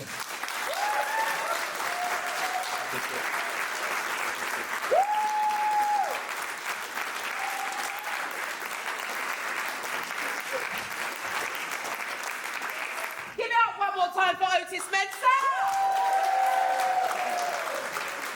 Please make sure you go and speak to him. You'll see a table out the front with some incredible merch there. Buy his books. We're going to have a very short break, like enough time to use the bathroom and get a drink. I'll say 10 minutes, but ready at 7. I'll see you back here soon. Thank you very much. Okay, so are you ready to find out who our 3 finalists are? Can I get one of those nice drum rolls that you gave me earlier? So in no particular order, your finalists for tonight are Ada Abanyak, Holly D, and Ella Peel. Make some noise! So, I'll just give you guys just a moment to process. And while I do that, I just want to say some thank yous as the night comes to an end. First and foremost, just to our incredible team who make all of this possible. Fisky, our lead organiser, Bexy Bex, who's been on the door, and Asinski, our resident psychologist. You can clap while I'm saying this. Fury, our event videographer, assistant videographer T, photographer Rob, DJ Manny Brown, who's been keeping us in tune, and last but not least, the theatre Jenny for providing us with such an awesome venue. So yeah, three more slammers and that's it. We'll know who our finalists are. So, Ada, you are on deck, but coming to the stage first will be Holly D. Please make her feel welcome.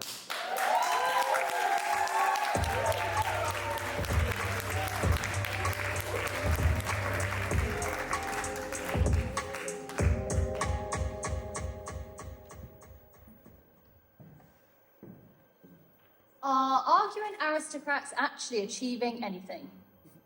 America's always AWOL, ableism, austerity, and anti-Semitism are algorithms applied across ages. Angry activists are after acknowledgement and accountability, and apologies always accepted. Actually, Bojo, bye Boris, bugger back behind your burnt Brexit barbecue. Britons, beyond belief, boys be boys, keep Britain British, borderline bankrupt, basically bullshit.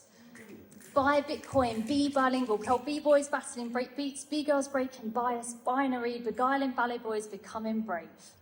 Be bold, be beautiful, burn, baby burn, beggars can't be choosers, but can create colourful careers.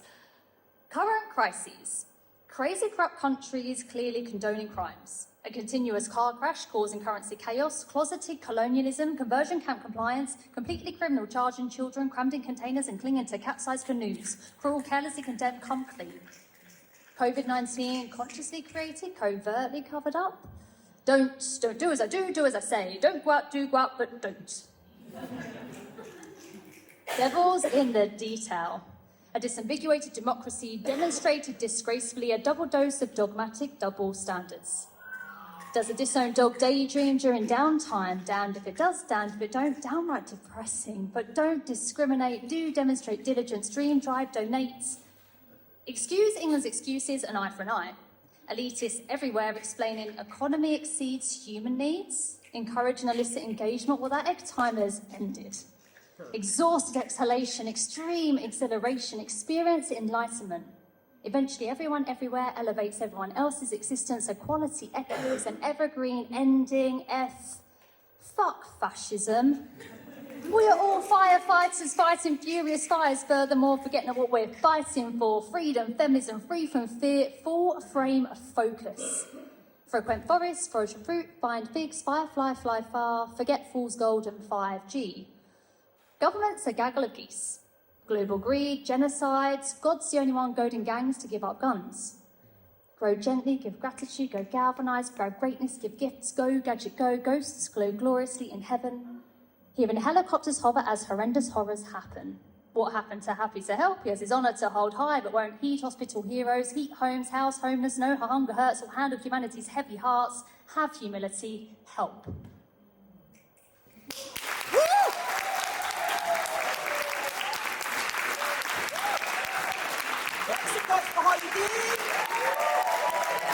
Ella, you are obviously on deck, but coming back to the stage now is Ayla Abaya.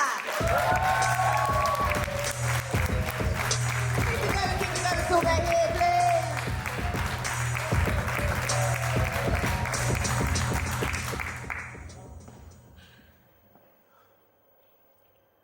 I want to skinny dip at midnight. Let the stars be my witness and this lake my receiver.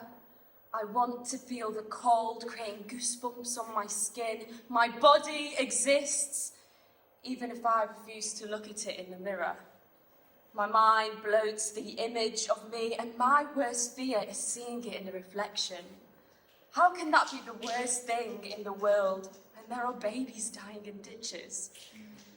Compared to war-torn lands, I am bound with riches. My head is filled with noise, my mother's voice. You've ruined your breasts with all those sports bras, yet you only need to look at my dad's maternal side and see that it's etched into my bones. Trends change in cities, heroin chic in the 19s, cotton balls soaked in broth, swallow it whole or you might choke on more than just the lost memories between friends and pizza. Washboard abs, toned bodies in the noughties. Bridget Jones was considered chubby at size 12. No wonder we're all brainwashed. Plastic surgery in the 2010s. Nothing wrong with a bit of filler now and then, they say. It's a slippery slope. What's one more going to do when a BBL can kill? Imperfection looks like the better destination to me. I want to skinny dip at midnight. Mountains that surround me have a timeless beauty, and I want to have that too. Here, there is silence, far away from violence. The body replaces all its cells every 7 years, so it's only 4 more until I can say he hasn't touched me. It's not easy to forgive yourself after making many a mistake, thinking of your body in horrible ways. I look at the reflection in the lake, and it's just me, not some monster my mind has conjured. I step, run, jump into the water, and it's fucking freezing. Having a clear mind is so freeing. It's just the water, the calm breeze, the smell of the spruce trees, and the gentle hug of the mountains. This lake takes me as I am, and I couldn't be more grateful for that.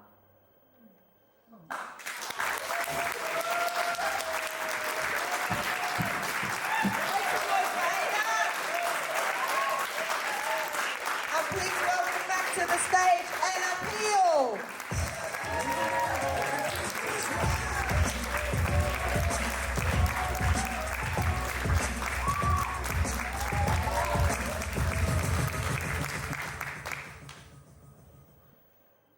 There's a pain in my heart. The kind of pain people ask you to explain, but you don't know where to start. Pain that tears a hole in your chest and makes you fear cardiac arrest. A pain not centered in age or rage, just a pain as heavy, but as natural as rain. Because for centuries, centurions have waged wars inside our hearts. Their savagery and violence leaving scars on every part, but mine is not a battlefield, not a broken, bleeding mess, but neither is it decoration for my ornamental chest. My heart is a grave of love and loss and change. Every beat planting a seed that grows a violet in my veins till my body is a field of flowers and grain, and I can hold my sanity inside of the insane till I'm a tapestry of life watered by my tears, till I am daffodils on fire, burning everything I fear. But still my mind is sucking souls from every extract that I write, like a sort of silent siren starting agonies inside, because the rhythm in my head won't match the rhythm of my heart. And although my heart beats louder, my head feels made of dark, the darkness of dying crops, which leaves the ashes in scattered parts, and so just like a phoenix, that is why the pain restarts. So no, I'm not a battlefield. But still the centurions inside me will wage their wars, because grief and love and life defy any natural law. There is a pain in my heart like there is a pain in yours. A pain that is knocking on my soul's front door. Pain that makes people say you're strong, that drags you through mud and snow with no clothes on. Pain heavier than the weight of the solar system combined. Pain as immeasurable as grains of rice. Pain more than skin deep, because when skin is flayed, the pain is the epitome of the worst cliche, so it kills me to say. But the pain is a sign that I'll be okay. A reminder of my sanity inside of the insane, and it is vast and incomprehensible. But at least I'm feeling. See this pain in my heart. It makes me want to keep it beating. Thank you.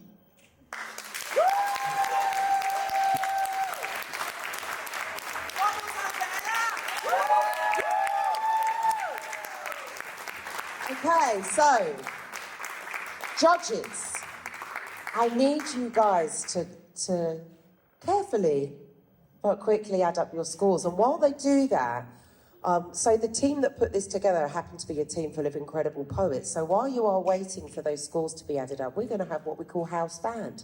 Can I have some noise for our house band, please? So they will come up here one by one. I won't introduce them all, they will introduce themselves. But yeah, make some noise for our first member of the house band. Coming to the stage now.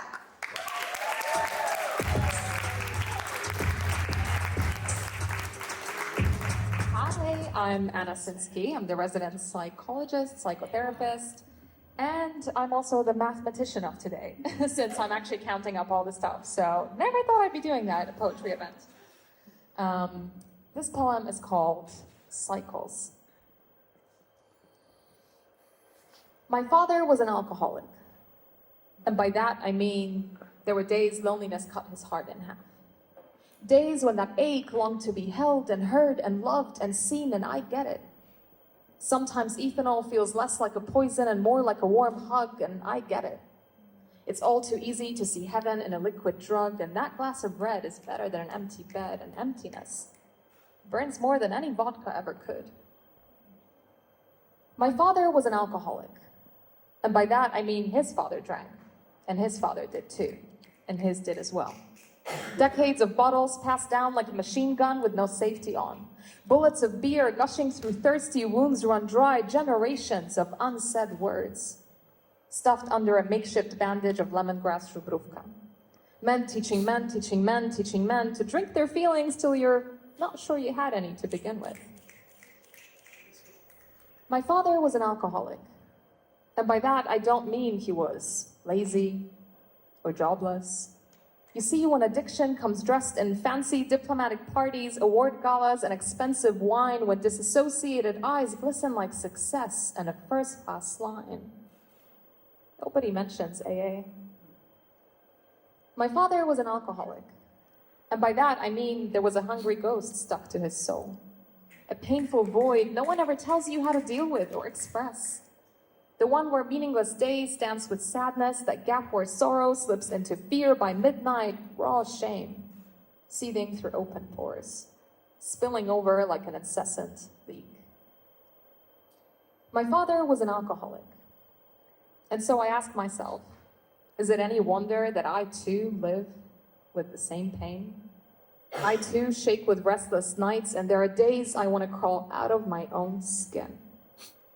But when that void comes knocking on my wide open doors, I am the first generation that doesn't reach for a drink. Thank you.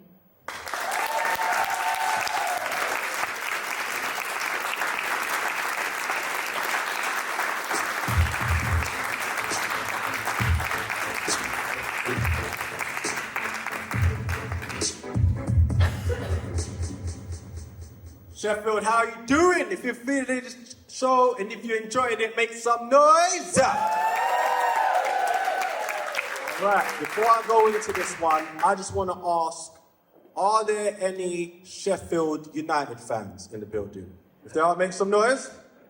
Okay. I'm actually happy about that because this piece is about football analogies, so I just was going to do a trigger warning, you know what I'm saying? Just not bring any PTSD from last night's results, but I don't need to do that. Okay. My name is, in fact, what's the point? You will only forget. You see, fact is, I'm so close to death. I'm breathing my last breath. This paramedic is pumping away at my chest, yet the only thing going through my head is, please don't judge me by this chain around my neck. See, to you, it represents a life of crime, but to me, it represents a lifeline. See, I've pawned it off, but bought it back twice. Each time covered me for the nights I couldn't afford a bag of rice. So even though I'm about to permanently close my eyes, please, be more open-minded.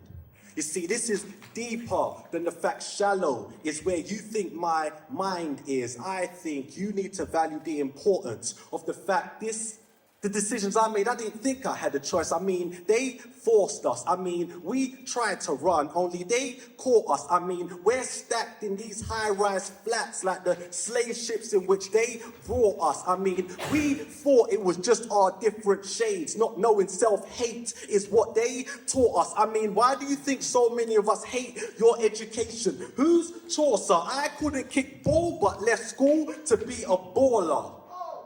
You see, we were coached to put our all in. Because this is the type of ball where you could get chef in the field. You see, shit is real. So you can understand, let me use football terms as an analogy of my life. You see, out here, it's their team versus mine. We lost the last shootout. They were just defending, but nah, we can't let that slide. Because out here, we're governed by the strength of these white lines, fam. You should see what these fans pay for these lines, man. But damn, forget my name. Stop quizzing. I mean, if only someone could premiere how I was living. At the very least, you'll be able to see how me and my rival teams compete in a league where we could all equally make peas if it wasn't for these divisions. You see, we came from nothing. All we had were ambitions. That's why every little we get, it's like a trophy. We want to put it on show. I know I did everything to let guys know my clothes were cold. Check it. I used to make my queens park the Ranger. So dumb. I mean, I put all my peas in a car so I could feel like a Rothschild and them men are slipping. Out here we operate in postcodes, no VAR, but you don't want to get caught offside in this big man city where we watch for the ops and the cops. The judge labeled me a shooter, so I spent time in the box. Yeah, team repping will have team stressing on the wings, bro. I was literally about to lick my last shot, but that's when I got clocked doing a transfer through the window. You see, we've been low. Our yards are relegated. Sorry, that's mispronunciation. I meant to say we've been low. Our yards are rarely gated. That's why our goal is to cop a Newcastle. That spurs us on to chase the papers. Ironically, that brings the totty. Things start getting dangerous when they see you up west going ham. Best believe they start hating on these streets. Geez, the atrocities we commit for this cheese. And I ain't talking red Leicester. I'm talking when we see danger, that the type of arms that Arsenal, that we open a man's chest up. Man, you guessed it. Me lying in this Liverpool has got me spitting this confession. See, I don't know where I'm heading. I mean, am I the type that God lets in? I don't know. It's got me paramedic. There you go again, asking that same question. Well, I got one as well. If a guy loses his soul in this life and the next, does he get a double L? Maybe God will see that I failed because I was failed and let me up them steps. Maybe this is a story somebody else can tell. I hope it don't die with my death. You're gonna find my wallet in it, my provisional on it, the answer to your question plus my age and address. But give it a few days. There'll be another teen you failed to save. And my name, well, you will only forget. But please don't forget mine. It's Fury WD. Thank you.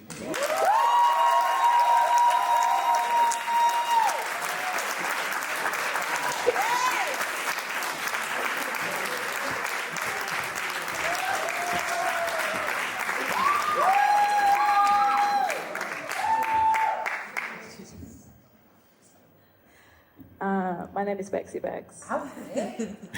Thank you. Yes, my name is Bexy Bex. My brand name is Bedroom Poetry because I prefer to bury my benevolence under poetry. And I remember back in the day, there was this bully named Billy who quite brilliantly belittled me.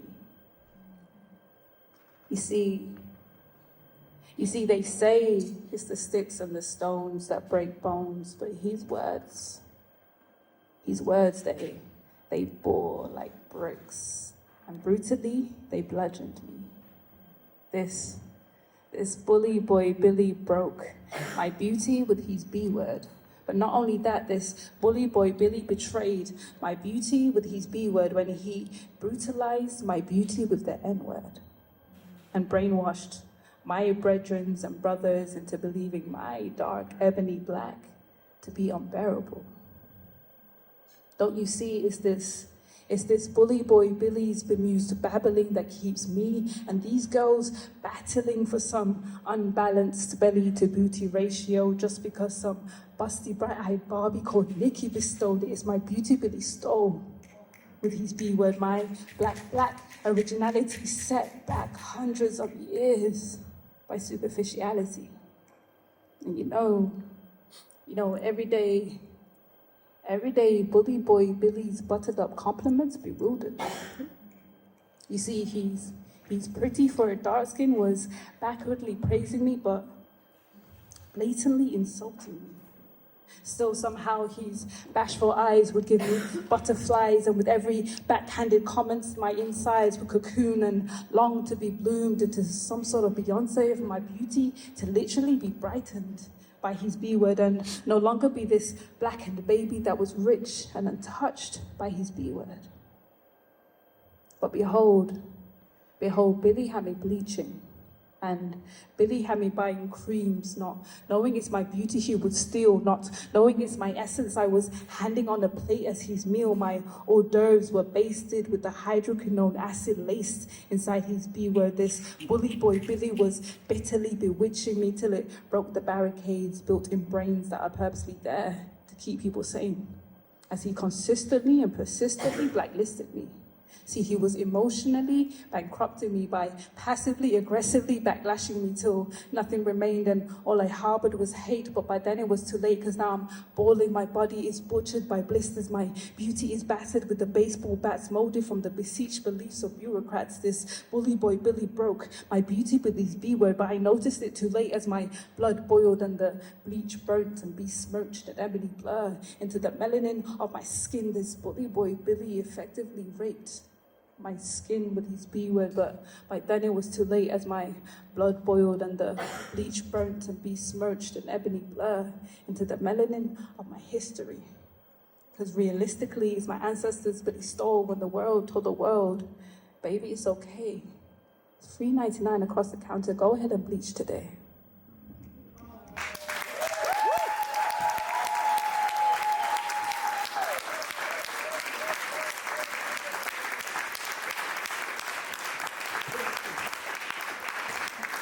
Sheffield, good evening. How are we? We enjoying ourselves? Yeah. Good stuff. My name's Fisky. I'm going to do a poem. It's quite a serious poem, but I also, halfway through, talk a little bit about poo.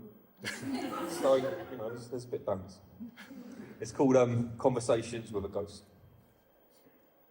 Lived 3 lives, meaning 2 of me died. Future and past me's don't exist, meaning presently I'm present me. Presuming the present presents nothing of worth, so the present surpassed me's present a future only capable of existing in the past. Rarely present, in a never-ending present, perfect tense. Presently I'm perfectly tense. Precedent set in stone leaves little room to grow, ergo ego leaves an air of arrogance dimming your glow. No time for goodbyes, even less time for lies. Wrong or right, I'm leaving it all behind. If you're angry at the past or knew me, I'm in my 40s, so either way you're angry at the old me. Let it go, let me go. Roots grounded in toxic soil, unable to grow since 15 years old. Demons, I've seen some. Trapped in nightmares, lucid dreams, I need one. If heaven's salvation, death must be freedom. There has to be a heaven. From my content you'll tell, I've seen the contents of hell. Rather be here than relive those years. I'm content as hell. When I write, I feel everything except tense. Defend myself from myself, past, present, future, but no acceptance. When things make no sense, someone's lying. I don't react, go quiet, fade away, no pre or forewarned, become an imprint of memories on these 4 walls. We can't redecorate trauma. I try painting over it all.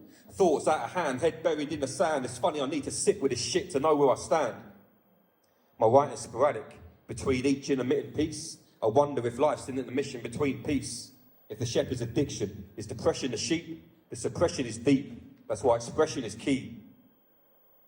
Why would I debate whether poetry is therapy when poetry is used in therapy? The clue's in the line. Neither are one thing, so what you mean, be clear and define. When therapy wasn't there and didn't care, poetry broke down my breakdown and created a platform that took off and made me face up to land and face down. Therapy didn't. Or did it? It's not a yes or no answer, it depends what you're going through. Poetry is the only thing that got me through 20 years of grief and addiction. Besides numbing myself with drugs, poetry is the only thing that took the fucking sadness away just for a minute or 2. Society told me man up. Therapy said my situation wasn't bad enough. I didn't earn enough. Told me get fucked. So I did. I may have misinterpreted. But that's the danger of the 90s, thinking it's terribly apt, leaving a grieving 16-year-old to his own devices. Nowadays you can find a therapy app on 16-year-old devices. I don't mean to be divisive, but all this grief changed me. Nowadays I barely notice when they leave, let alone grieve. 5 stages of grief, 6 is the stage. This stage by stage, the pain, it waned. I built my name and became a stubborn performer. I will not entertain being trapped in verses, serving sentences in vain. Conversations with a ghost, pages empty and gaunt till they become my pen's horn. No ghostwriter needed. You didn't win the game, you cheated. A puzzle missing pieces, not needed to complete me. However you perceive or receive me, deceive me, I'm gone, believe me, leave me. It's nothing new, grief conceive me. I'll ghost you. There's about 5 people in the room that know what's coming. Feel free to laugh. I'll ghost you. No trace I exist like a ghost poo. That's some spooky shit. Hey, there it is. That's some spooky shit. In the process of healing, but used to solitude, push people away because I was left alone. So a long time ago, I've accepted I'm better off alone, and they're better off without me. So don't whisper or shout me. Anyone who doubts me, talk shit about me. My vocals live forever, even when I let them breathe. There's poetry in the silent parts. Before I depart, impart some wisdom I'll impart. The florist has told me, let the past rest. It's lived enough. That's mentorship. In this I trust. Forget lights, camera, action. Most industries are fast, removing the soul from our body of art. If we're talking about the present, by the end of this bar, it's already the past. I've seen no competition because only I can be myself, and myself I surpassed. Every word I wrote removed the lump from my throat. So I paraphrase my paragraphs. Out of context, take a quote. But please take note, the old me's dead, and you're conversating with a ghost. Thank you very much. Woo! Please welcome back to the stage, the Yankees.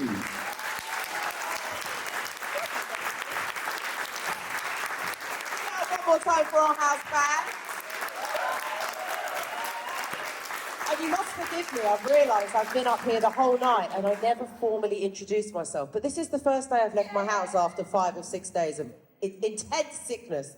So yeah, my name is Miss Yankee. I'm a poet, I'm an activist, I'm a professional troublemaker. You can find me online. Are you ready to find out who our winner and runner-up are? So, I'm going to do like a bit of a drum roll. It was very close. But our runner-up in second place for this evening is Holly D. Our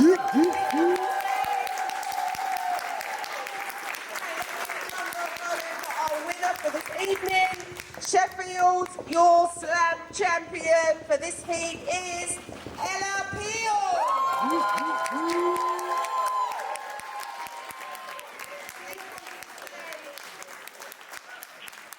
Thank you so much, Sheffield, for coming out, for supporting slam poetry, for listening, for giving up your evening.